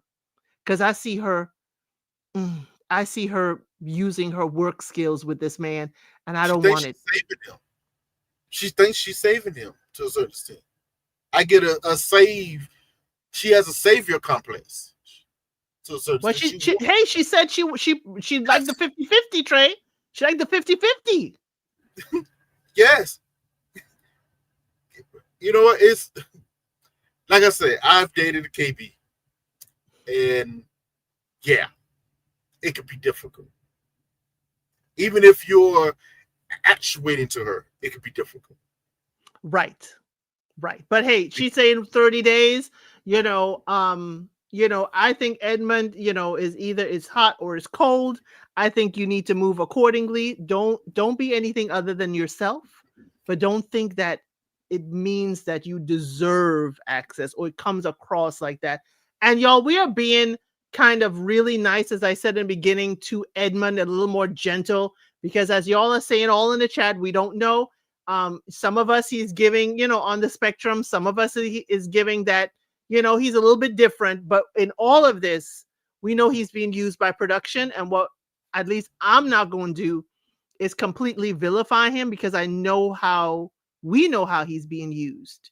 And so, in there's a movie line, when you do that, when you speak about me, do so gently. So that is the only reason I'll call out his behavior. But with Edmund, I'll do so gently. But I'm gonna need my brother to stop kissing the ground. Okay. Do you actually see it for them? Because I didn't. I never saw it for them from day one. I did not see it for them until she starts initiating physical touch, and I'm looking more at Calibria, and I'm looking at her hard, because I know she is getting the sense of everything that we see. She's had a longer conversation with this man, and she Of knows course. he presents a little bit different. So with all of that, that whole grabbing his face, oh my baby, and all of that, I'm like, okay, if this man has zero chance, you ain't got to be Casey and treating him like Patrick. But I think she's laying it on a little too much, especially if there is zero chance, as Alexia is saying. Yes, you do. I think that is going to devastate him more, as it would anybody. But we Well, already know Edmund's feelings are amplified. well, that's a problem when you're on. Okay, I would agree with you, but that's a problem when you're on television shows like that. It's all pumped up. You Right, know you're being watched, so I expect the extraness. right, You right. know, so all this kissing, hugging. Yeah, no, I'm expecting it because if you know, I I think she's already setting it up for no. This is a zero chance situation, but I'm going to come out looking the best I can. I understand that, but if it is a zero chance, like we're all kind of seeing, and maybe it's production in it. If she says yes, I will be blown away. If they are married, I will be blown away. Okay. But if she is a no, like Alexia, I'm with you, zero chance. I think it is a problem for her to kind of push that he has a chance, knowing it's going to be a no. And with everybody, not just Edmund, with everybody, just let them down gently. Just, say no gently. It doesn't have to be devastating. But again, you're seeing this whirlwind of behavior. Now I'm watching Calibria and see how she's going to change, how she's going to, move through this with him, knowing that. Oh, and I'm sorry to go to Africa. I disagree. She has not shown abnormal behavior. No, problematic. Yes, Yes. Oh, that whole problem. would you fight for me? Oh, that Yes, fight for me. That problematic. fight for me. Oh my word. Putting no, no, I don't expect no fight. No, This no, is where no. the confusing thing about women like KB comes in. You notice, like I said before, you notice this man told you from Jump Street he's very non-confrontational. He said that by himself. So why you're testing him with a scenario that you already know that he's not gonna fight for you? Why are you testing him? it gets confusing when I hate to say it like this. You talk like you want a non-traditional man, which that is what Edmund is. He's Right. non-traditional. Yet you still want traditional traits from him. You want the protection from him. That is very confusing. That is very confusing. No, Now he'll rollerblade out of there. He'll make sure he hey, grab you and rollerblade yeah, out of there. and in that situation, what you gonna do? Like, now you know what my answer would have been, and most, especially my older self. I'm not trying to get in fights for any daggone body for real. But let's keep it real. My real answer would have been, well, it sounds like we're about to get in a fight. You win some, you lose some. My question is, if I lose the fight, how would you view me? Right. Because she kept on saying swole, buck, buff dude. She kept on giving a man that may win the fight against And him. then I said, no, and yes, she meant physically fight. Because Yes. she kept pushing it. She meant physically fight. And then Yes. my second question would have been, how do you think I would view you for putting me in that situation? Well, Because if it's not a putting, because she said the I only man said approached and got in her face and grabbed her. I only said this, I only say like this, because the way she put it, yes, the man was the aggressor. But the type of person she's coming off to me as, she likes to pop off Ooh, at the mouth. ooh. And I can see her starting an altercation that she probably shouldn't be starting in the first place. I'm gonna go get my man. My man gonna come and teach you a lesson. She is that type. She is definitely that type. Straight up. Because you wouldn't be asking that daggone question in the first place. Right? You loved his soft spirit, and now we're mad that he won't fight strangers, and he won't get rid of a bug That for told you. me everything I need to know about this guy. He won't even kill a bug. He like, I'll try to let it. And I get it. Why? Listen, I have killed Well, many bugs in my life. hold on, Trey. That's Okay. where Mr. El Cid is like Edmund. He killed a He bug. he will he will he will rehome a bug to the outside, and I am just like destroy. Okay, so in all of that, I know exactly who I married. I don't call him for a bug unless he wants to relocate it. Okay, so Listen, I ain't gonna lie. I might be a little species. It depends on the bug. Okay, some bugs I'm squashing. Some bugs I'm like, no, hold on. Let me get a piece of paper, a towel. Let me just get it, throw it outdoor. And that was like a little moth. It wasn't a moth. I forgot what it's called. But they're pretty big or whatever. Like, just get a little piece of thing. Let it outside. It's okay. Let it do what it do. It won't even really bother you. A lizard has come in. We have a doggy door. A lizard has crawled through, and he has rehomed that lizard outside. Okay. Listen, kill all roaches, save all ladybugs. That's me. Okay. Well, no, you have to save ladybugs. I will, as somebody in the garden. You better save my ladybugs. I'm saving the my ladybugs and my praying mantis. You better save them. I'm saving the ladybugs. You're killing the roaches. Okay, this is what it is.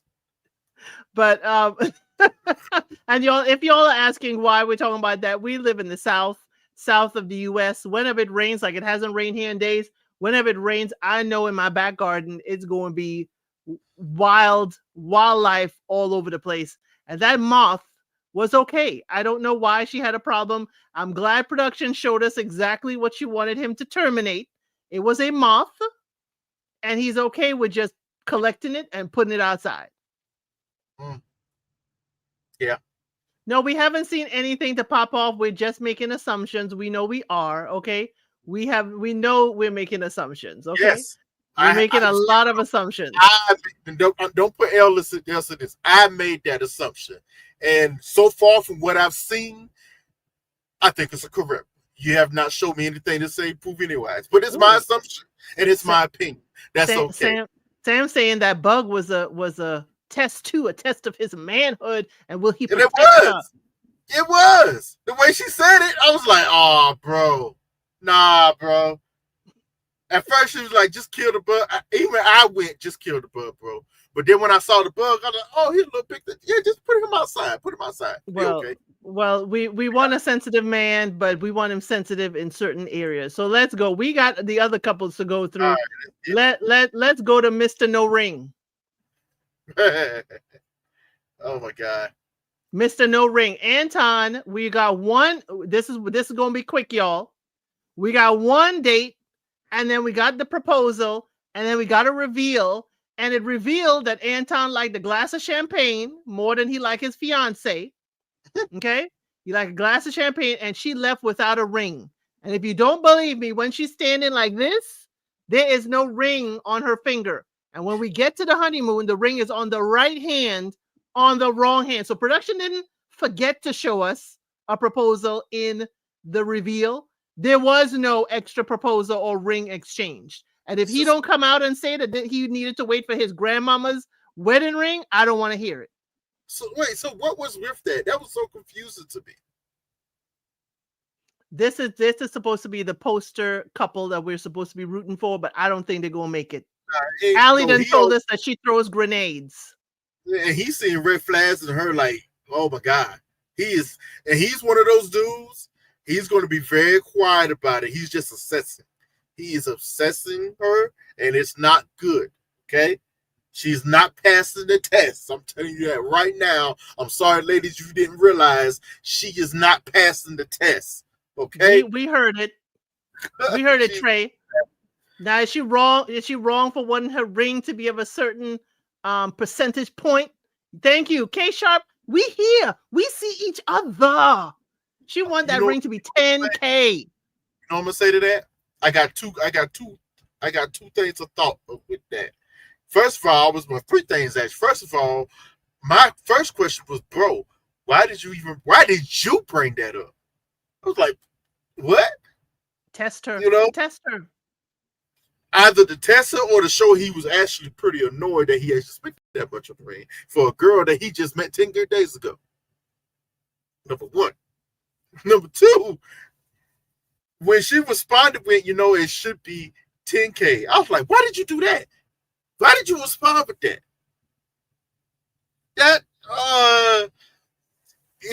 Were you paying attention to, I'm talking to her in the screen, were you paying attention to his face when you said that?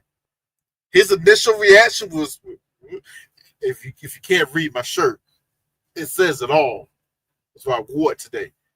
His facial expression said it all. Like, excuse me? Hold up.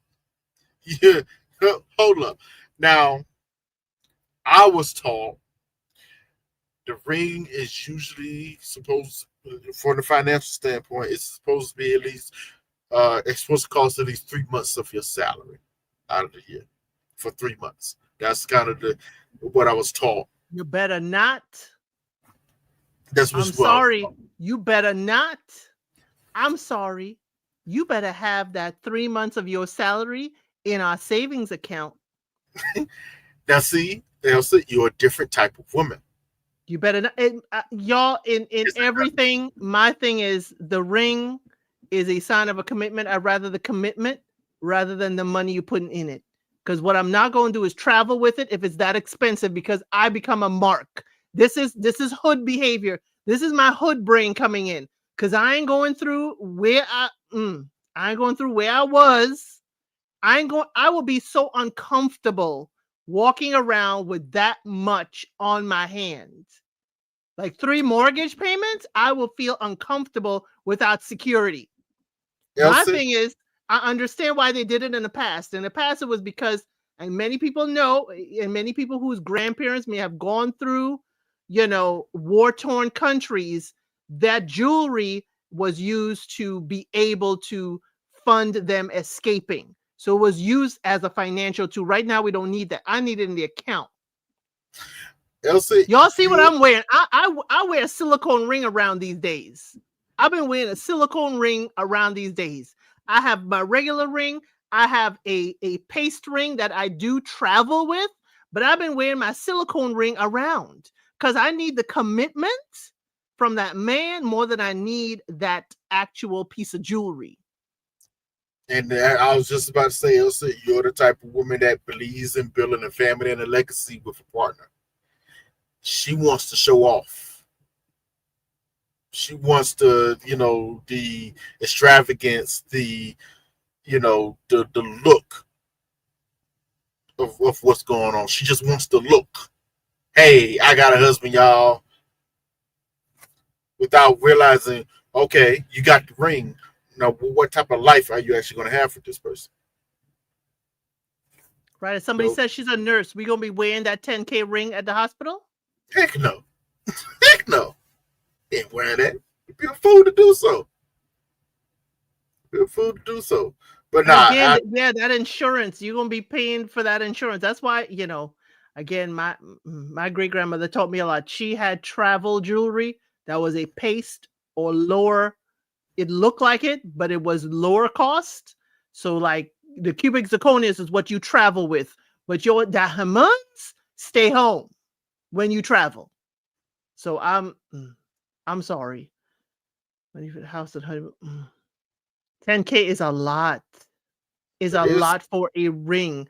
And I'm not saying even if you have it, it is a lot. It becomes where people, for me, and we're talking about in this economy, again, yes, the 10K ring is for social media, then take pictures in the jewelry store. But in this economy right now, people are looking for ways to fund their life. And I will not be with a 10K ring. Give me the daggone house, give me my daggone car. I don't want to wear it on my finger. And I know I'm different. I'm odd. I am Nah, I am what the frugal men would like to hear. But Mr. El Cid was like, go to the store, pick out your ring, put it on hold, and I'm gonna go tomorrow and buy it. And he did that, but he's like, you sure this is what you want? Yes. You sure? Yes. He's like, okay. Okay. and he has, thank God, and never looked back. Because it was less than even what Anton said. I ain't telling y'all how much, okay? I ain't telling you how, but it was less than what Anton had even said, because I'm like, I need the money for other things. We got to go here, there, everywhere, and we got to put more into. We need to buy another piece of property. I do not need this on my hand. Thank you, Tanya C. It's not odd. To some people, it is. Yes, take pictures in the jewelry store. You know what's interesting? It's, to me, I've learned it's never about even if you're from a materialistic person, it's not about the idea of being materialistic. It's about what are they materialistic about, and that tells me who they are. You worried about this 10K ring? Why? Why aren't you worried about the type of house y'all gonna be staying in? Why aren't you worried about the type of savings that y'all want to keep so y'all can go on these vacations you definitely want to go on? Because you've been talking about that too. Like, why aren't you worried about the things that's actually going to affect your life together instead of trying to show off to people? Where that man was more concerned with what's at the bottom of that cup rather than looking around and looking at you like he's supposed to, because they're all given the cues. You're supposed to walk back, stand there, look at your person while the door is closed. It doesn't bode well. I'm sorry. Love is Blind Brazil season 5 just scarred me about that. If they walk all the way off, they don't like you. Oh, They don't like you. But I did like Anton's conversation with Edmund about waiting with your woman. He's the most mature out of all the guys, definitely. So let's go on to you were talking about this one. Mr. Joe and Madison. Why? You know what?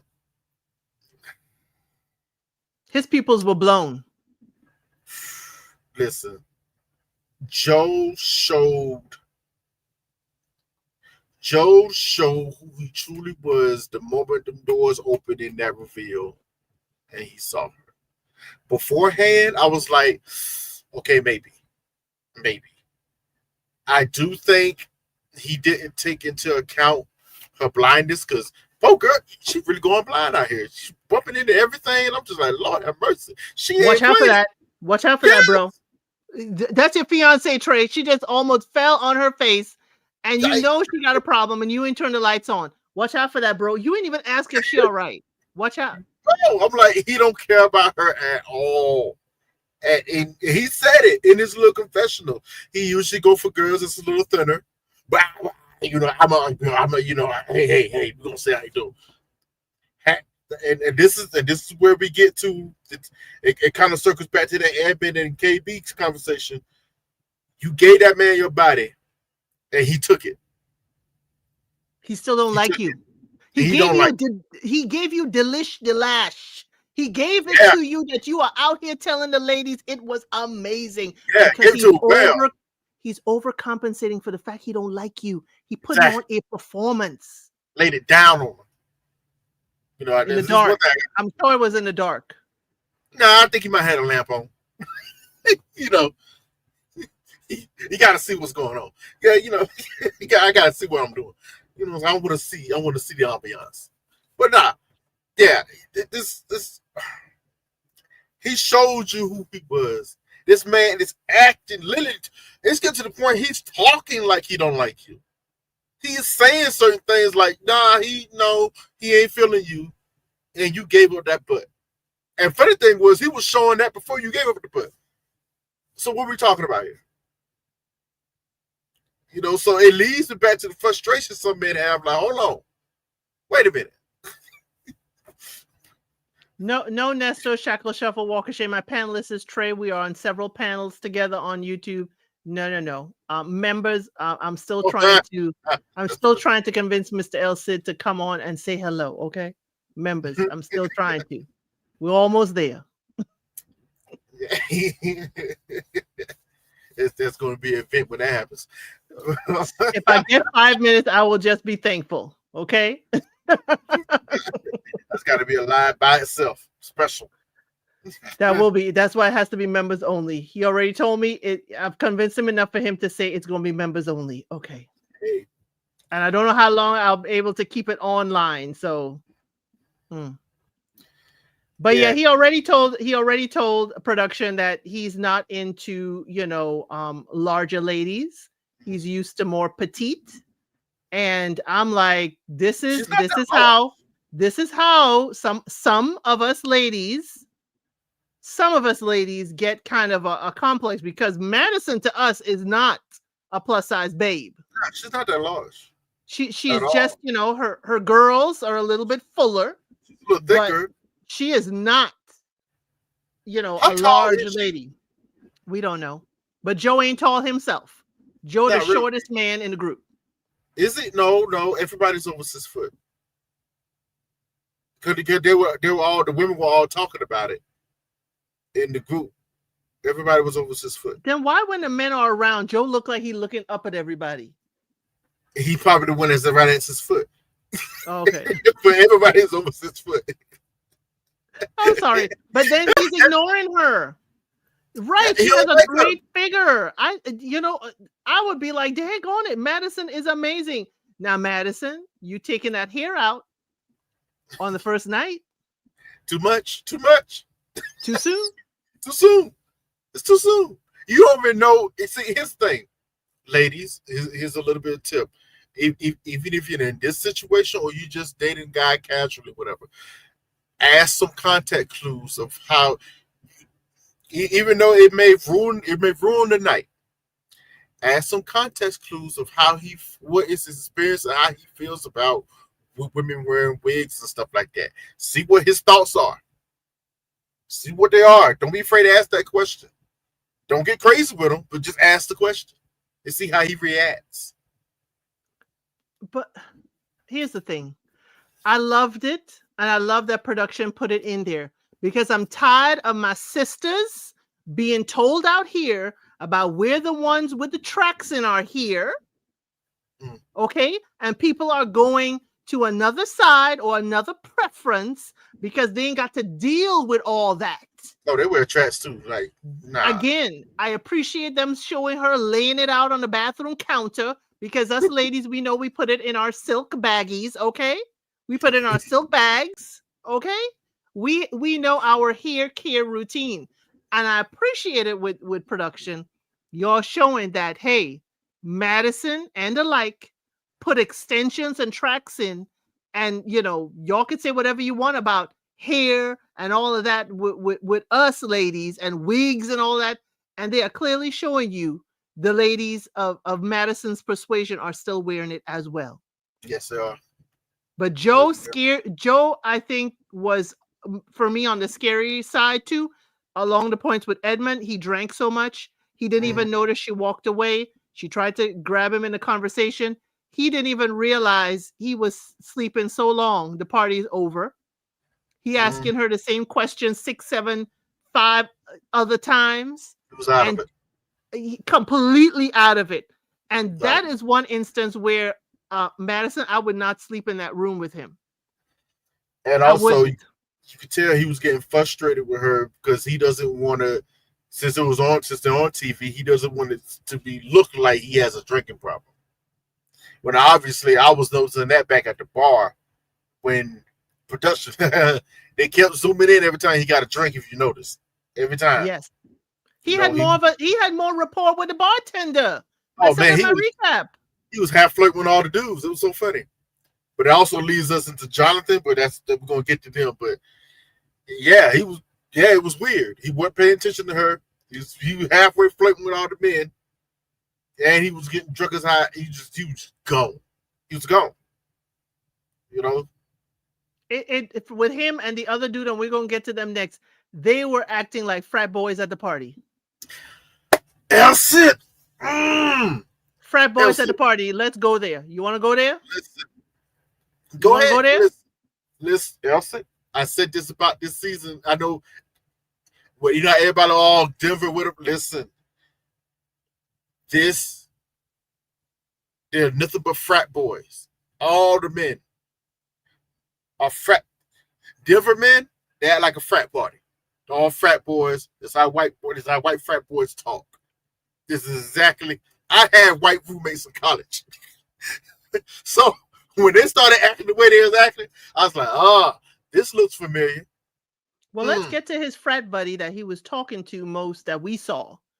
And he brought out the frat out of Jordan, and Jordan is engaged to Megan. Now, Megan had not a love triangle, but square. She had a square at first because she had Blake. Blake was her number one, and then Mike, and then Jordan. Okay? Mm-hmm. Next up, Blake left, so we have Jordan and Mike. Mike is the one, Debonair. I have a sauna, okay? I have the red light therapy in my house. I have all those things. And if y'all want to find out about Mike, go to Storytime with Ricky. She got the whole shebang on Mike. You know, she's an investigative journalist. She got the whole thing on Mike. Go to her YouTube or her TikTok. She got it all on Mike. Megan here. Huh? What's the synopsis? The synopsis is that Mike allegedly owes people for services rendered. A lot of small businesses in the Denver area. Oh, wow. Oh, wow. A lot of small business. Allegedly, she put up all the receipts are saying that they've done work. You know, he said he bought a property and the Airbnbs. So many of them are cleaning work, and he has not paid for their services. You know, that kind of makes sense.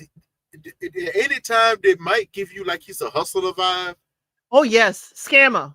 Yeah. You be nice, hustler. I said you're sounding like a used car salesman. That's what I said in Mike when I first saw him. So manipulative. Huh? So manipulative. Yes. Jordan though is our single dad. He has a son, y'all. For purposes of his son, it did not sign up for the show. I do not say his son's name. Okay. His name. All right. I don't say his son's name because the son didn't sign up for this show. But Jordan is our single dad. Well, you know, he's co-parenting. Megan is Sparkle Megan, and y'all are very much shady, messy, and I love it. Production when y'all played I'm a Rich Girl when Megan is walking down, and she's Sparkle Megan because of all the jewelry and sparkling things that she does. Now, here's the thing: Jordan is obsessed with what she drives. He's obsessed with trying to figure out what kind of car she drives. He already said he drives a Kia, and she says she's not going to say what she drives. My issue with Megan is constantly saying she's going to step in and be a mother to his son. It wasn't bonus mom. You don't have to say stepmom, but it wigged me out that she kept on saying she gonna be his son's mom. And I know where she's coming from, but the way it sounds to me, it was cringing for me. Now, somebody said they were going to be her new Cartier hookup. And when she said, "Oh, we need to get Jordan one," Jordan was like, "Uh-uh." So I'm wondering when money is going to become an issue with quickly, these two, because we quickly. see in the previews that she wants to buy a home that's close to the 2 million realm, and he is like, Can't afford it. no. But Megan is seeing that his son has, type 1 diabetes, that that is the connection, because her dad died from complications of having the disease for many a year. That's what she said. And, I'm like, this is going to be Sparkle Megan with Tattoo Jordan. And they could work if they got over things. But Megan has told us to, Megan, don't think I didn't hear you. At the reveal, you let him know that you took your flotation devices out. Mhm. So who was Megan before this? Because they are I saying if they are saying about other folks and how they've made changes to their appearance in other shows, who was Megan before this when she had her girls a little more embellished? What were your thoughts on Jordan, Megan? And you could slip Mike in there for good measure. Meg, you know what? A part of me likes Megan. A part. But Megan is the type of girl that Mike likes. And that's where my negative side go, oh, no, no, no, no. Because I see the type of dude he is, so I know the type of women he goes after. Unfortunately, if Megan knows this, she used to be easy prey for men like Mike. And I'm sorry, that's just, she said it herself. Dating guys, and yet you almost feel in the same trap with him. But now the thing about Megan, I would say this. I'm gonna say this, and I'm gonna say it, and I mean this. Megan leads with her finances too much. That's all she did in the beginning of these pod episodes, whatever. She always led with her finances. It's too much. Okay? It's too much. To that whole thing with Jordan trying to figure out what she drives, Megan started that. She started that whole conversation saying, "Yeah, I drive a last car. You know what? I'm gonna let you guess what my car is." So after that, he's been guessing ever since. And from what all she said, he named some good cars. I'm guessing she drives a G-Wagon. That's what's going to be my guess. She got a G-Wagon. But, yeah, Electric or gas powered. she's a gasser. She's a gasser. Yeah, she's straight Now, gasser. them y'all, Denver, Mile High, Colorado snow. It ain't gonna be no Lamborghini, okay? It ain't gonna be no low riding car. It has to be. No, actually, no. I'm into cars as well, so I like, not just fancy cars. I'm into like tuner and racing and stuff. So I know the singing up there. There's plenty of Lambos, Vipers, they all Porsches, they all up around there. It's there's money in Denver. We could even be on front. It's just money in Denver. And some of them like to flex. Megan is a flexer, but she just came into her flexing within the last, I say, 4 to 5 years. And she had the billionaire boyfriend, remember? Yes. She's just coming to the flexing. She had, I thought it's very telling. She's been on both ends of the spectrum. Dated the billionaire. She felt not seen, and she was ignored and whatnot because he's working. He got to make his money. Billionaire. He's busy. So she was not a priority. She dated the broke dude, and if you notice, in her mind, that was the best relationship. Yes. Because Yes. he spent time with her, loved her, this, and that, third. But he was broke. So now she's trying to find in the middle. Unfortunately, I'm going to say this. I actually like Jonathan up into the vacation. I was a fan of Jonathan No. until... I wasn't, because he daggone clueless. Because how did you not know? Well, here's where I didn't like Jordan. Sorry. Jordan. You I'm gotta be sorry, calling Jordan. him Jonathan. I know Jordan. Where I didn't Jordan. like Jordan is he was one of the first men to jump up in the pod in the men's lounge and keep on saying who his person is. And Mike kept that. Yeah, Mike kept it Mike to the kept top. that in his Rolodex. Then Jordan is like, oh, I'm glad I'm not like the other guys. I ain't got no competition. You He all didn't know. mine. Clueless. You know what? I don't see it as cluelessness. I'm gonna tell you why. I'm gonna tell you exactly why. He said it too. He said it actually in the pause. He's here to find somebody. He didn't care whether or not they had another connection. So that's why he never asked. So that's why it was such a surprise. We were like, oh, hey, think about it. They never talked about, especially with Megan, they never talked about if they had other connections or not. The only time it came up was when I think it was it was something with the other couples. I think was it Blake that left? Yes, No, it was when somebody they else. talked about Blake leaving and when he came back saying, oh, Mike dapped me up. Mike, wished us well. I think you should know about it. I'm like, I don't give a daggone about Mike. But that was afterwards. I'm talking before that when he found out that she had another connection. They never talked about that they had another connection or not. So he assumed that they just was talking to each other. That was just it. Bad assumption, especially on a show like this. But it was never discussed. So him being surprised, oh, wait, you have another connection. I get it. Because think about it. Think about all the men that was left during that point in time. It was only 6 of them in the men's lounge. Well, I'm saying the ladies were doing something right because even Brendan couldn't understand that she have another connection. He figured ain't no way with the men that were left. Even Brendan was clueless.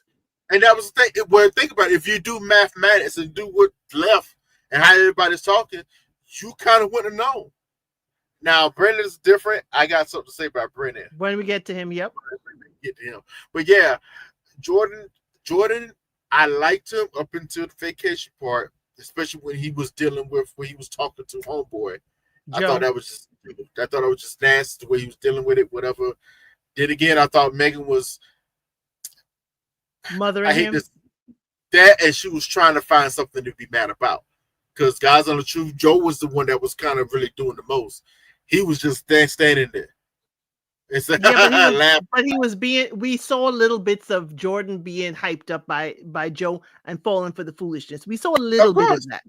So I'm thinking that ain't the only moments that, Joe was pulling people out of character or pulling Jordan out of character. They're frat boys. That's the thing that got me. I'm like, they're all frat boys and they act like it.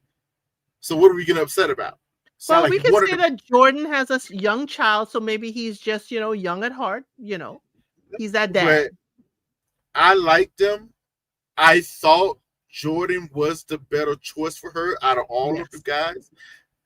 But I do think, and I hate Brendan, as a guy, I hate bringing this up, I do think Jordan doesn't have enough money to date her. He said that. He said, and this is where I was mad at Jordan. Why is he here? He said he cannot financially sustain another human being at this time. Why are we here? Yeah, that's weird. Bro. And I also think he got his vasectomy so he can be out here. Ain't no man at 25 getting that V cut unless you want to be wild out here and not be caught up with another kid. Well, he said that. He literally said that. That's why he got the V in the first place, to quote unquote be responsible and, to be, so he won't get caught up like that. Honestly, not mad at it. At least you're trying to show some responsibility instead of just throwing out semen all over the place. That's I crazy. want to know how we're reversing it. Reversing what? His V. His vasectomy. I want to know how we're reversing it. You can get that reverse, depending on what type of vasectomy you get, but I think he said he got the type you can reverse. It's reversible. It's not 100%, but it's still reversible. It's saying that you have the money in order to get IV. That's what it's giving me. You have the money for us to, if not reverse it, for to get IVF. Sorry, IVF. You know what? The funny thing is, I could still see a way how they could work. The only issue is it's going to be 2 things.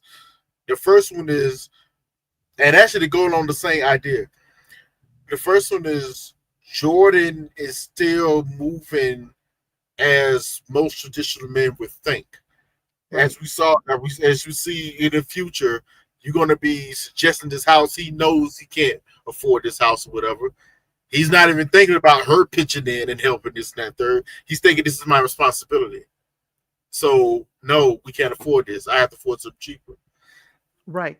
Now, like I said, it could work if she didn't. Megan also comes across that she wants a somewhat a traditional man as well, and Yeah. that's what issues is going to come in at.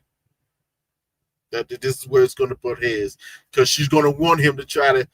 Yeah, it's But then again, he cannot afford to have another person financially sustained. Okay, we have Megan; she's independent. But then we talking about kids. If you're looking for marriage and you're talking about these ladies, Megan told you she wants kids.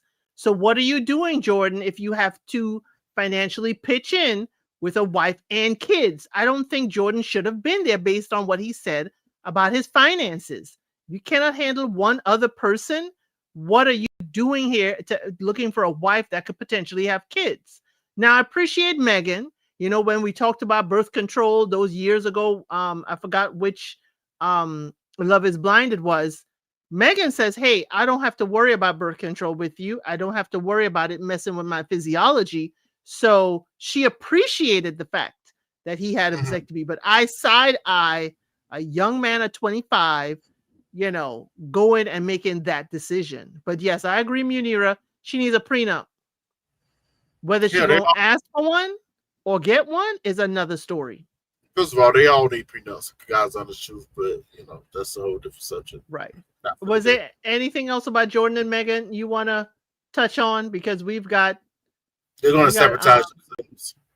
huh? That's about it. They're going to both sabotage themselves in different ways from one another. Oh, okay. They both want to do it. Well, the last one we have is Annie and Nick, and by default, Edmund.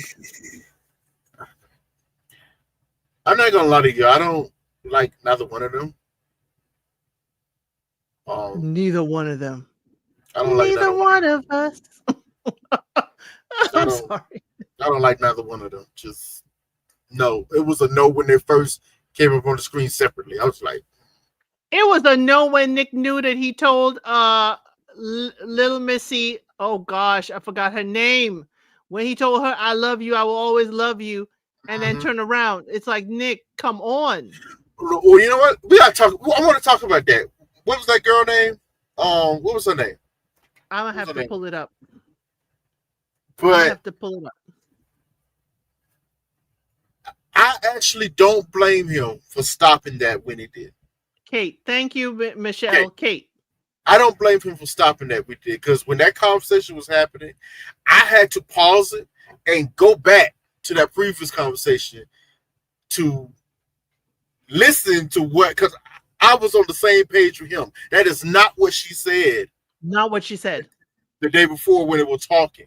She specifically said, after our mother died, my brother said, how can I believe in a God like that, this and that third. They were talking about her brother.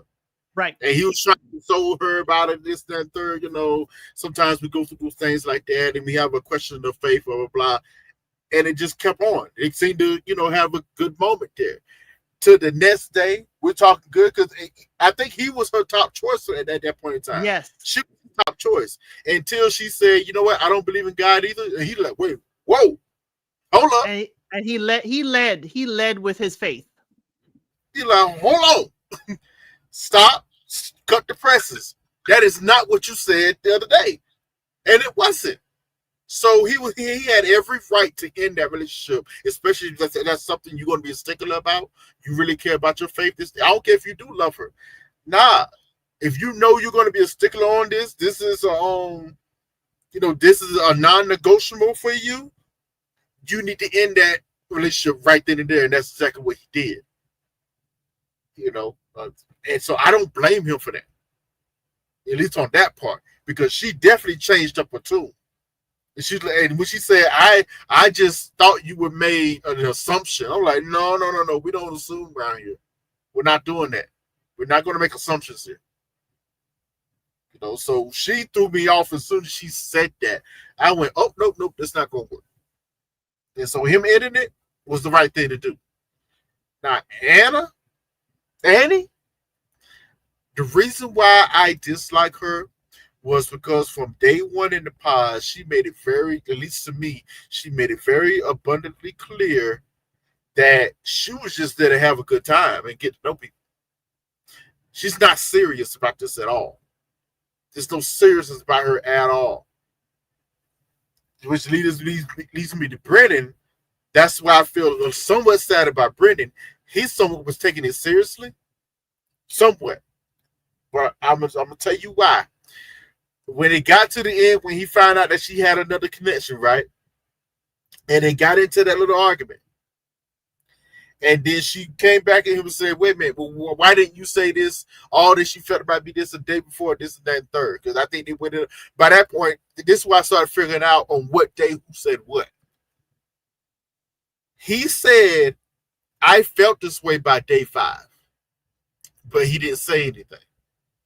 She said, well, why didn't you? But now, when they're having this discussion, I'm thinking, no, this is day 8 when they're having this discussion. It's day 8. She said, why didn't you say that yesterday, which would make it day 7? He did not say what he wanted to say. He knew that she had another connection. So in his mind, just as a dude, and I'm not arguing with this, I would have done the same thing. I'm not going to go 100% on someone who's not giving me the reciprocal in return. Because she wasn't giving that at all. She really wasn't. He was giving key factors like, hey, I think I want something with you. I'm remembering stuff about you. I see it with you. I'm asking you certain questions because he kept bringing it up. I kept asking you certain questions about how you want to see things, how you see your life, what kind of house you want. I'm seeing a life with you. But she never gave any indication in return that she really saw that same life with him.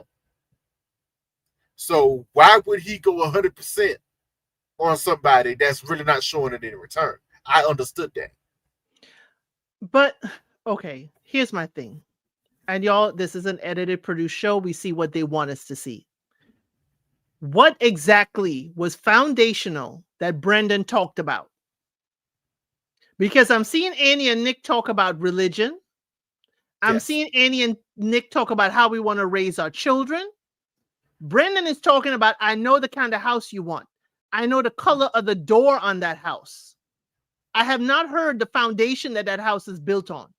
I have not heard Brendan talk religion. I have not heard Brendan talk about how we're raising our children. I have not heard the family values of Brendan. Have we heard that? How is she supposed to know? And I agree with that. But so while everybody likes Brendan and everybody did it, oh my God, Brendan. Again, the men don't know how these dates are going and understand they value their friend. And when niggas like, we're getting married, they were all like, if they're in a mausoleum, I understand. But Brendan was not doing what needed to be done for a wife. Brendan was leading, even if I don't think Brendan got money, but that's just me. Even if Brendan was doing that, Brendan is talking about superficial things. Yes. He was not talking about some realness. He could be a superficial person as well. So he could be. And, you know. She's obsessed, Munira. That's my problem with Annie. She's like, she obsesses over her person. And that scares me. That scares me a little bit about her. Oh, I think I need to go, Trey, because they're saying they listen to live because Trey is breaking it down better than what she saw. I'm gonna have to go away and let Trey handle this. But no, it's just interesting on both sides, and for Andy's, you just said it earlier, for Andy's purpose, Brandon and her kept it both surface level, superficial. But if you notice, she said that's how she liked it with Brandon. We can just talk easy and don't go too deep, whatever. She said that to him. So what he's gonna do? All right, we're gonna keep it the same. I like it. Right. You know. But here's my thing. We talk about here's where I think people gonna be really roasting this couple. We talked about the Rainbow Coalition, and if my child came to me, flying that rainbow flag, what is my stances? Now, y'all, before we roast them in the chat, they are both about their faith. Okay? They're both about their faith. So I understood in the context. They could have said it way worse. They could have said it way worse. But I did like how Nick brought in, and I know people are questioning his preferences. Nick brought in his own story of when his own mother thought that of him and how his mother handled it and how he handled it was to overcompensate by bringing more girls around. So he needs to suss out from Annie, if you were in the spot my mother was in, how would you handle that with our children? And I thought that was absolutely, of all the superficial things, the women don't like Nick. They don't like a Nick want to be the Cartier dealer or whatever. I thought that was the most I saw out of Nick. I don't like Nick because I do think he's an F-boy, but he was one of the few people to ask some of the best questions in those pods. He got to the nitty-gritty of a lot of things. Is he an F-boy really? Because I don't think he getting much Fs. Him I think and Mike. I think he a flashy. I think he's just a flashy boy. It ain't an F-boy in a traditional way. Elsie, maybe not traditional, but I'm telling you, Elsie, him and Mike running the same circles. I guarantee. Because the way he's like, anybody dealt in crypto? What did your crypto do? I said no. That's money. I'm talking about when it comes to dealing with women. Him and Mike are two peas in the pot. You think Nick getting it out here in these Denver streets? I think Nick might be quietly getting it out there. Daggone it, Trey! Do not. Trey, you are making me completely rethink. Now, first of all, don't forget, he's technically not from Denver. He's from Dillon. True. He's from Dillon. I know where Dillon at. Okay, true. Okay. I know where Dillon is. Yes. Okay. Thank you for reminding me. He is considered the premium steak. He's considered premium steak in Dillon. Okay. Yes. Okay. And plus, he said it himself. You would think he'd be a mountain man, but he's a Sadiddy mountain man. He said it himself. He's a mountain man. She was expecting the beard to the knees. Yeah. So please explain, because we have folks who are international. Please explain what a typical Dillon man would be. Jeans, boots, flannel shirt. They're always hiking up there. It's a nice place. Don't get me wrong. Dillon is actually very nice when you travel through the city. Whatever. It's beautiful, actually. That lake, oh my God. That lake, ooh. And you can go sneeing when it's so, you can see these scopes by the main highway, by the interstate stuff. Dillon is nice. It's very nice. And Dillon is about 2 hours outside of Denver west. Mm-hmm. Yep. Going west. It's 2 hours out. Closer to what? Wyoming? Utah. Just state. Yeah, heading closer to Utah. Yeah, it's literally in the mountains. You are in the mountain area, it's mountain region, the mountains. Ski, snow. But it is beautiful in Dillon. It is. So him being so sculptured, him being so clean-cut corporate look is different. So he is pulling in Dillon. That's what I'm saying. He's pulling in Dillon hard.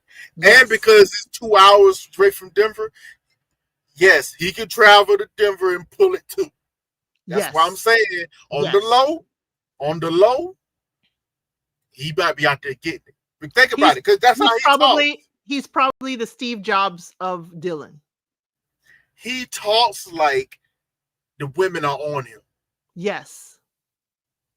Now that you remind me, it's all about location. You all know about real estate. The value of real estate is based on location. The value of Nick out here with these ladies is about location. So while he may look and present metro, okay, very metro, he's getting his manicure, pedicure. That is not the men of Dillon. Men of Dillon are more salt of the earth, regular Joes, and not Nick, who is, that's why Annie's thought is that the beard gonna be down to here. His hair is gonna be unkept. He gonna be in flannel. He ain't gonna be in a suit. So to see Nick present like acceptable for Denver, I would say it's 60-40. 60% mountain men, 40% The reason why I say Dillon's very beautiful, not just because the landscape. There's a lot of businesses in Dillon Yes. too, corporate businesses. So that 40% are all corporate men. There's So he's in money in high Dillon. demand in Dillon. Yes, there's money in Dillon. A lot of Yes. money in Dillon. Well, that's what he says. He knows the Cartier dealers. He got his crypto on point. He bought his own home. He have no problem going back and forth to Denver a couple hours. He done told Annie how they gonna be living in Dillon. Dillon is not even a quarter the size of Denver, and their airport is the same size as Denver almost. Right. Right. I tell you a lot right there. Wait a minute. It's the same size. They can take in big planes, but Yes. it's a lot of corporate jets Yes. come into Dillon. Corporate, private, all of it. All of it. All cargo planes come into Dillon. So again, I think thank you, Trey, for reminding me of exactly where he's from, and to see him in a different way. I was like, Nick is talking like he is a high price commodity out there. And in Denver, yes, he will be. His height is what will carry him in Denver, and the fact he has some money. Yeah. Yeah, he definitely got a little bit of money. He definitely got that. Yes. But I think as you said, he's new to his money. And I think what wigs me out with Nick is that it sounds like he's leads with his money is where he is valuable and where his worth is, because he's leading with money. Annie is not his typical type. No. She's not. I'm thinking Nick. Here's the thing. Annie, I thought Nick was not impressed. I thought Nick thought she was a baddie. He wasn't. No, I thought Nick thought she was KC. Or yes. she's a KC is his type. Yes. KC is his type. You will see women like KC in Denver, especially in Dillon. Especially in Dillon. I've seen the women in Dillon, they all look like KC. Yeah. Either that, they all look like KC or Indian. Or what's the girl from UK last season? Sarova? Sarova. Yeah. They look like KC or Sarova. So shApp is saying so Nick would be with a sparkle Megan? Yes, he can pull a sparkle anytime. If you notice, that's the main reason. Sparkle. Yeah, I know, right? Sparkle. He can just pull a sparkle anytime. If you notice, that's the main reason why Nick was going so hard for his buddy Mike. Yes. He knows when she meets Mike for the first time. Yeah, yeah. Well, I can't wait for that, especially if they have if she and Jordan have a little tit for tat. I can't wait for her to see Mike, because she also said when we talked about Megan, we did talk about it. She also said she didn't expect Mike to take it so well, but Mike is using exactly what Nick said. You will pull out your EpiPen when you see me. Yeah, he's a playboy. But yeah, he clocked the jewelry, Sam. He clocked the sparkle. Yeah. He clocked it. Yeah, he got money. Money talk to money. They've run in the same circles. Literally. Now, Plain Janie, I know you're talking about he dumped the other girl real quick because of religion. It is heavy religion out there. Yes, it is. It is heavy, and it's a class system, usually with religion. And like I said before, he should have, especially if that's something you really care about. If you're a religious person and you're talking to a person who is not religious, it's one thing not to be religious. That's why he asked her specifically, are you religious or at least spiritual? She leaned towards spiritual. But then she flipped when she said, I don't believe in God at all. That's not even spiritual. Right. Right. So what do you believe in? Right. It's like, why am I investing my time? Yeah, me questioned it. At first, I thought, these two probably I don't know if you're going to like her physically, but I think they're going to match together. Until she said what she said, I went, whoa, wait a minute. I literally had to stop it, went back to the last episode and find that spot, because I'm like, wait a minute, I'm not crazy. She didn't say that. Hold on, whoa, no, she didn't say that. And sure enough, she didn't. But that is why I think he didn't get that from her early on, because we did see Nick talk about the religion. We did see him talk about that. And it's really odd when Megan W also said, why did she tell Mike? And I know I'm going back. Considering Nick, as we said, has some money, why did Megan W say that Mike is the only one that got his ish together. Because that's how he comes across. And if you notice, Mike led with his finances as well. Yeah. Same thing, the same way But Megan Nick did. jokes too much. That may be it. Nick jokes too much. A So lot. let's talk. Yeah. Let's talk, Trey, about that scene, because we're getting into 2 hours and 30. And I appreciate all of you who are here with us taking this journey. I'm glad y'all are appreciating that Trey is making it more exciting for you than than the actual show. You ain't gonna live that down in the comments, okay? You ain't gonna live that down. Be here with our Ed and her excellent leadership. And her excellent leadership in this live, put this together, bringing us together for a safe space to have discussion about these shows and making it funner for everyone here. Woo! Let's go, Elsa. So when Annie comes back, Annie did dump, Brendan, and I'm glad she didn't open his gifts like he asked her. She didn't even smell the flowers, okay? Annie got her proposal from Nick. She goes back. The ladies are throwing roses at her. Like, woohoo! Nick comes in. We're getting married. And silence. All the men are quiet. No, he said he didn't see Brendan was still there. Yeah, he thought he had already left. And then he apologized to him like, yo, man, I'm sorry. I didn't know you were here. Patrick is the only one that got up and said congrats. And Patrick went right back to sit down and comfort Brendan. Now, y'all know UK, Demola said, let's celebrate Javin's, marriage and whatever. You ain't getting that in this pod. Brendan goes to the other couch. He sits down. Nick wanted to have a one-on-one conversation with him. Brendan's like, no, man, please. Not today. Not now. Let's not do this. I don't want to talk. Miss Toya, see, the men were not wrong for that. The men did the best they could do in that situation. The question you should be asking, which we know the answer to, why was Brendan still there? Because he should have been left already. He got broken up with before that happened. Production is embarrassing him. Thank you. It was set up for that to happen. For us to get that reaction. Because there was no reason why he should have been sitting at that table still. None. They made sure that after Nick made his proposal and came back with a yes, that Brendan was there to witness it. Exactly. We have seen before that they are not there. Nick thought Brendan was gone. He's like, wait, I thought he left. Why is he still here? To see this? Why? It was a setup. And they all sitting at the table. And if you notice where the table is set up, you have to come through the doors first and then kind of hit that corner. And there was somebody, right, and there was somebody sitting closer to the door, and then it was Brendan. Yeah. So you wouldn't have seen unless you look to see that Brendan is there. You wouldn't see him. He stopped. He went, oh, wait. Damn. Like Nick. And then here's the thing. Why were the men not congratulating Nick more? Patrick is the only one that stood up. Because they don't like him. Congratulated him. Nobody else congratulated him. So again, I don't think the men like him. They're cool with him, but they don't like Nick or Mike like that. Yeah. Not like that. They're cool with them. They don't really have it's one of those situations. I don't have a real issue to have an issue with you. But it's just the way you move. I'm like, I'm not really cool with. So I could be cool with you, but I'm gonna be over here with it. I ain't about to be your best friend and stuff. That's usually how men move in these situations.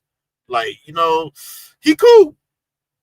And the funny thing is, Edmund was the one who gave it away. Right. Edmund was the one who gave it away.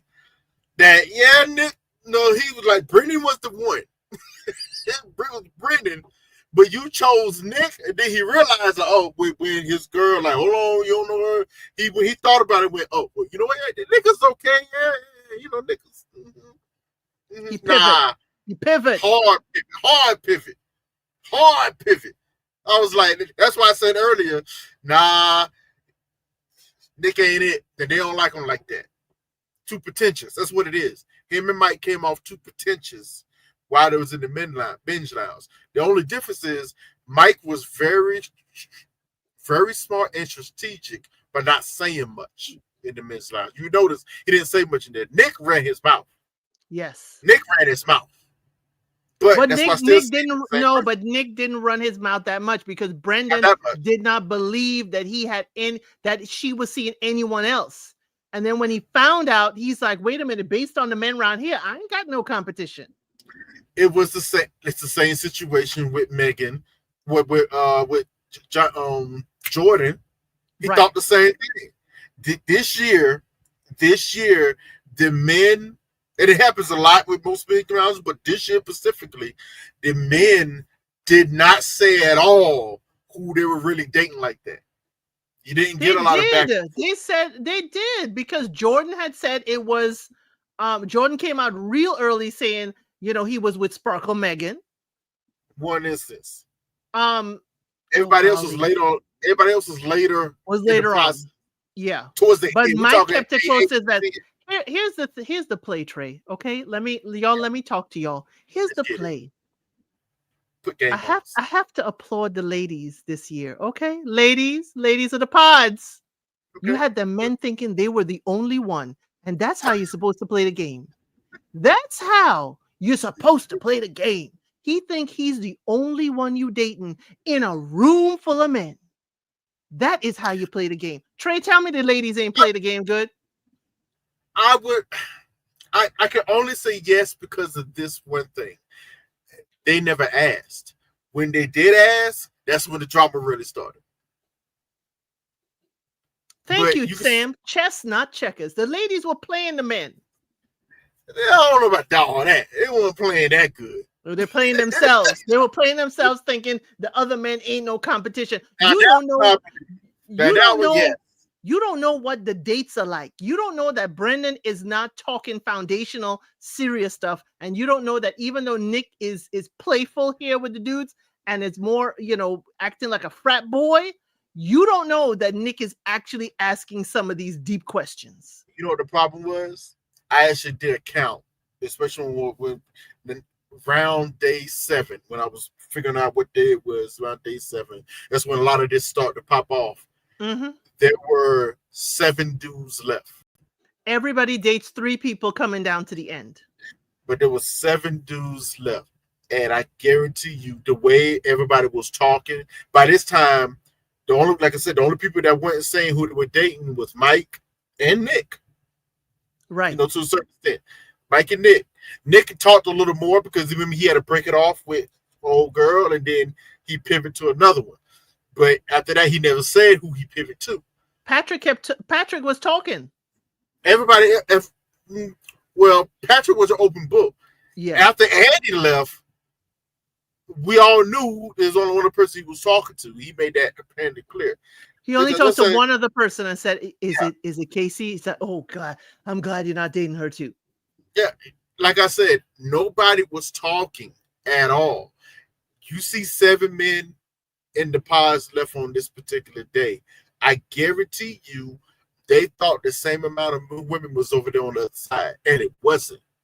I looked when it's around that same daytime, it was only 5 left.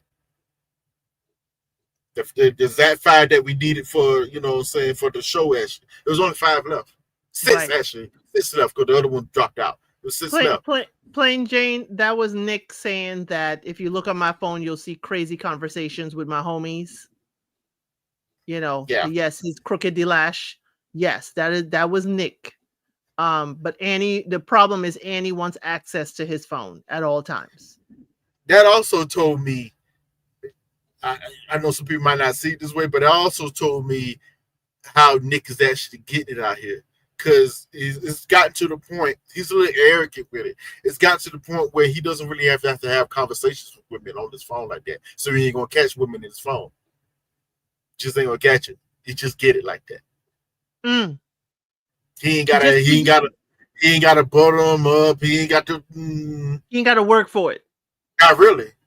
That's why he was coming off as the playboy to the ladies. Yeah. That he wasn't serious. Yes, if you know, all the women said the same thing. Nick sounds come off like a playboy, and he acts like it. But so does Mike. He got the same labeling too. But he He got sounds the to me, but he sounds to me like a juvenile playboy because his games are real simple. Trey. you're in a play box where everything gets simple for you. When you move Mm, up to a different league, it's gonna look simple, but you that's still gonna true. have to that way. That's true. When you ain't got to bulk up for a weight class, then you just coasting. Hmm. I And let's keep it understand. real. Nick is well. When we see when now that you get to see him, he looks well enough to go in different weight class, and he carries the energy like he can go in different weight class. Yeah. What say what you want to say, even if a guy comes off as an a-hole, this and that third, that confidence comes across to more women positively than negatively as it should. Especially when he carrying that certain set of car keys, he carrying the Cartier Yes, watch, he that's what everything. carrying quality clothes, he got a good haircut and the light eyes So and he can back up a his square BD. jawline. Granted, Nick ain't, does not look good looking to me. I can understand his placement in the market. For the white girls up there, he looks good. Yeah. He looks good. Yeah, he is. Annie certainly does like what she sees. He likes Annie. And I wondered though, Trey, I wondered, did Nick really, and I know he does, did Nick really like Annie, or was Nick more happy that he beat Brendan? I think he could because he beat the competition. I think he likes Andy's personality, but physically, yeah, nah. Annie, I'm sorry, Annie's pretty, but she's very average for Denver. Yes. Very average. You know what I'm saying? So that's part of the reason I don't. Yeah, I she's can't average. wait for I can't She's wait for average. him to meet Kate. Yeah, I want to see how that goes a little bit Yeah, I because want him to see Kate.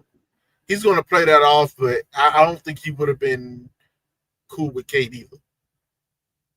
At least not physically. Right. I wish Casey was coming back. I doubt you're gonna show her face at the mixer, but I hope Casey would come back. I hope he would see, what the EpiPen look like.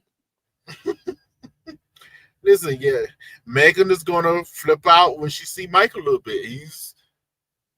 Yeah, I can be just my opinion. At least the guys that they show, there's a few guys in the background that I thought were okay to just just to get no camera time on the show, whatever. But from what they showed, Mike was the most eligible bachelor on the series. Yes. They did say that. Yeah, The men did say that. he's the most eligible. Yes. The He men did had say Mike was the most eligible. He he got he had got his the sauna and what was it he said? On the hot tub at his yeah. house. He looked like he had his ish together, at least for what he represented, and probably But could I back think it up. Annie gonna trip when she sees Brendan. Yeah, Brendan looks better than I think Brendan is probably a better looking male than Nick, but he doesn't carry the same energy as like Nick does. So Right. But again, it will be the quintessential. Does Brendan have Brendan, at the monetary level of Nick? no, he has enough, but he can't play in the same circles. Right. So it will be a matter of like Brendan, to me, Brendan looks much more handsome. But I don't know that he would have the financial fortitude for Annie. See, Nick is funny. Let me tell you how funny Nick is. Because he lives in Dillon. When I found out he lived in Dillon, I went, "Oh, this explains so daggone much." I did Nick write it down, but I forgot to put that much weight on it. Nick can be the clean cut guy as he's showing up this whatever with money. He kind of hinted towards it. He's going hiking, skiing, or whatever. He can grow his beard out and be the mountain man as well Yes. with a little bit of money. So he covering bases. He's covering because there's a set of women that loves their mountain men out there. They love them.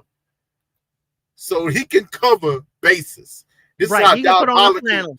This is how diabolical Nick can be if Yes. he really wants to go there. Yes. I can tell. I'm like, nah, that dude, yeah. The Yeah. ultimate playboy. Him and Mike running the same circle. That's why they hooked up. They're like, yeah, me and you, we the same. Mike and Patrick were three friends, because you saw Mike was telling Patrick about his dates with Megan. So Mike and Patrick, and I don't know if it's familiarity, with each other, but Nick was in that triangle of friends with I can Nick, tell you and, why. I don't know if Nick was trying to hang on because Mike is above him financially, or if it's just Yes, they all mesh. That's they. why I Patrick. think. That's why Patrick was the only one to congratulate Nick. I think. Okay. There's always, unfortunately, there's always a pecking order. I do think they all mesh together financially. Nick, Mike, and Patrick. I was about to say with Patrick, the reason why he hangs with them because financially he's on their level. Right. He's in Financially, construction. He's yes, in construction. financially he's on their level out there. He is. It's just that physically he has some things going for him, but his But he's the facial structure, tallest of the bunch. Patrick is the tallest and largest of the three of them. his But facial he's structure. not the debonair. In the No, he's ranking, not. in He's the not smooth. ranking, right, in the ranking, Mike is top dog, okay? Then Nick, then Patrick. Unfortunately. If Patrick was a lot smoother, he would probably Yes. clean up. Oh, if his confidence was Yes. there. Oh, If he had Nick's confidence, he would oh clean up. yes, he He would. would He clean would. up. No matter what his facial structure is. But let's just keep it real. You Oh, got Trey, that Casey. sounded bad. No matter I'm, what his facial structure is. you know why I said it? I have to be straight or no chaser. You know why I say it like this? Because in so many words, Patrick was saying that about himself. And I that's what was saying understand. to me about Patrick. I'm like, bro, you got to have some faith in yourself. But he has so many insecurities, and some of them were put in him because he is Asian in a whole predominantly white Right. community. If he just had half the confidence Nick does, it wouldn't even matter what his facial structure is. I got money. I'm tall as shit. I am shit. He gonna act like it. Women gonna Is fall right here. is Because I Brendan? guarantee, if Go ahead. Patrick acted like Nick with the same swag and everything, or even a Mike with the same swag and the confidence and all, when he met Casey, I think it would have been a slightly different story. But you got a somewhat insecure man about the way he sees himself and how he presents himself in the community with a extremely pretty girl with a low confidence. What is that going to say to her? Um, Plain Jane, I'm not sure. Ali is a girl. You said all the men are weird except for Ali. I wonder if you're talking about Anton. But here's K Sharp's question: is Brendan and Edmund the same? In what way? Yeah, I don't. I don't No, see they them are as not the same. well. Not in First of all, Edmund came out with a fiance, so they are not the same. But I'm sorry. I'm sorry. I had to go there too soon, Brendan. I'm sorry. Um, no, everybody that's not. liked them.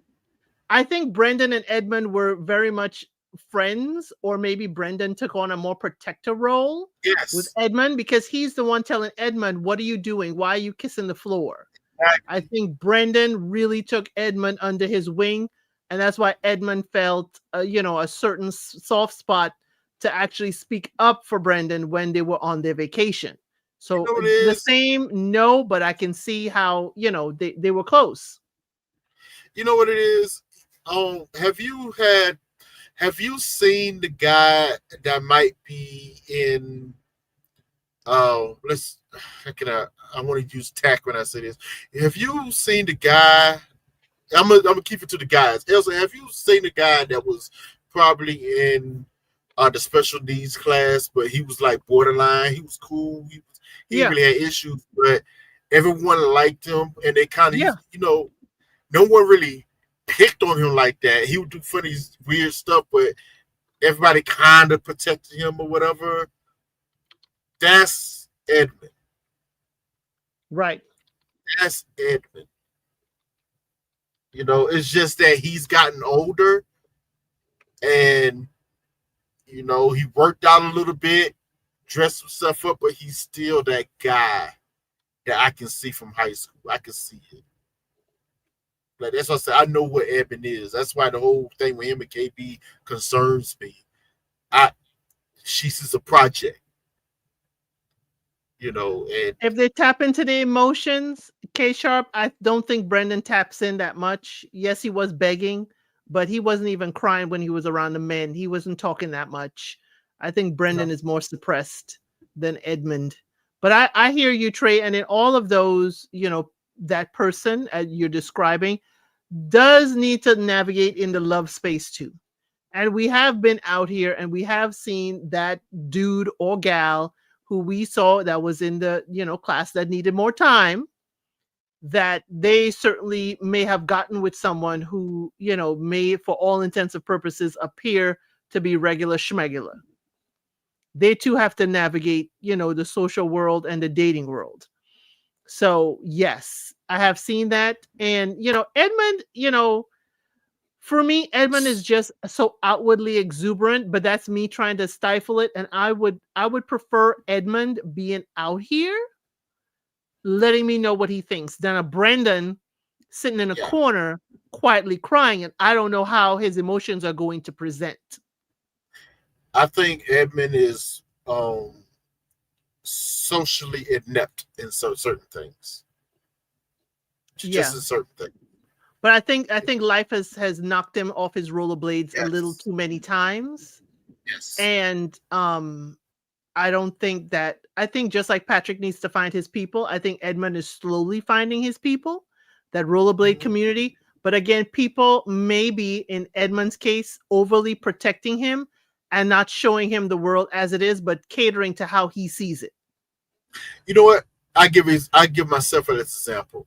Growing up, I was into anime and stuff like that, into science. I watched Star Trek. I was Star Wars nut, but when I was a kid, I was a Star Trek nut. So I could come off as a nerd to a lot of people. Yet I had the tendencies to hang out. The people I was kind of hanging out with outside of the house were in the streets. So I actually presented and came off a certain type of way to a lot of people. Yet deep down, I like anime stuff. I'm into nerdy stuff, whatever. I have a nerd's soul deep down in, but my exterior is very hood and very street, especially when I grew up. Even playing into myself. So it was always interesting when dealing with women. It, it was hard. It was very, when you say find your people, it was very hard to find a nerdy girl, that was just as attractive as the regular girls that was around. Nowadays, it's a lot more plentiful. It's interesting. I'm seeing that change, that flip.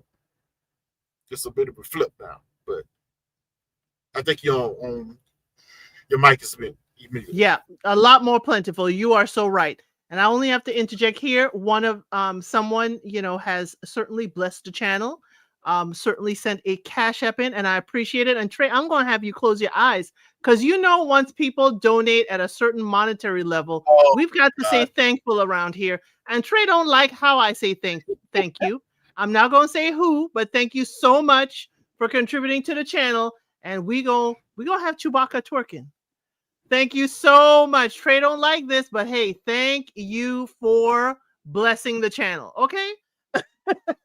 You can look now, Trey. You can look now. Trey Oh my thinks it's God. disrespectful that Chewbacca is twerking, but that's okay. We will You say just could have thank you got around your here. wife. You just Okay, could have it's got your Chewbacca's wife. wife, but she's twerking for the rest of us. She's twerking for the rest of us. But was there anything else about the show you wish to say, Trey? We are at almost a 3-hour mark. I appreciate all of you for being here. Let me get Trey's final thoughts. Final thoughts. I don't think this is too bad of a season. I had some, suspicions going into it, but by episode 2, I was like, okay, wait a minute now. What this season is, all of the drama and the messiness is very subtle. It's very, very subtle and under the surface, like Elsa said in the beginning. It's very under the surface, but it is there. It's going to lead to some travesties coming down the line. I don't see it for everybody, but I'm gonna go out on a limb and this is going to be crazy. If it does happen, the only couple, at least for now, judging from what I've seen, that maybe can make it, and this is going to sound crazy, is my least favorite, and that's Nick and Andy. I know. I'm with you. That's they're the only because they're the only ones that's actually aligned on a lot of things. They are. Just Angela, welcome. I guess I'm guessing this is your first time with us. Welcome, welcome. We're actually wrapping up the live here with our final thoughts. My final thought is that production is messy. They're trying to cover themselves from further litigation by showing that people are free to leave, go, come back, whatever. You know, the first time it worked with us was with Zach and Bliss. Okay, Mm. that worked for us because guess what? They are still here growing a family, and that man realized his error and they allowed Bliss to come on. That was their best. That was their best things. Okay. This one, they're letting people disappear and ghost us, the audience. And I don't like when grown folk cannot sit in a room with someone they ain't even looking at or even pass a note to say, hey, I have to end this experience. I really can't do this. I need to take more time because this is embarrassing. Because we see Patrick embarrassed twice. Yes, we did see Megan embarrassed just a little bit because Blake was not there. You know, Blake was not there. They allowed her to sit there and realize that she got stood up. But again, y'all saved Blake. Y'all saved Blake from going in that room and realizing Anna was not there. Don't save nobody. Let them go in the room and figure it out and then go on the loudspeaker and say, Blake, your date is not here. She is not going to show up. Don't save him. Production, y'all do some good work too. Y'all show us the pieces of the puzzle we need to see. I'm getting a clearer view, but I don't need a clear view all 6 episodes in one week. I'm glad my chat, y'all got y'all recaps in 2 days. I was up at 3 a.m. But yes, even though some people are saying that Denver ain't got it, Denver got, you know what it is, y'all? If you ever been hiking up in the mountains, like above Trey Mackinac, the air is a little bit different. The air is a little bit different, and that means your taste buds are going to taste the food just a little bit different. So I'm going to ask y'all to hang into Denver, even if you're just watching my recaps. I truly appreciate it. Even if you're just watching us here live, we're going to be back next week, Saturday at 5:05 EST, covering Denver again. I think it's only 3 episodes dropping. We're going to be here for y'all to cover it, to give y'all maybe the added spice needed. You know, when you buy, the food at the store, you think it's going to be seasoned well, but you got to add a little bit. That's what we're here to do for you. So y'all, I thank y'all so much for being here. We're almost at the 3-hour mark. For all of you who have been here, thank you so much for those who have blessed the channel. And I appreciate the likes, the subscribes, and all the comments. Leave a comment below if you're watching this afterwards, and let me know your thoughts on Denver. And Trey, you want to say goodnight to the folks? Good night, everybody. Hope everybody had a good time. I hope you all feel blessed and resuscitated and all the good things. Till next time. Till next time. Till next time. And as I see it, I'll see you on the next one.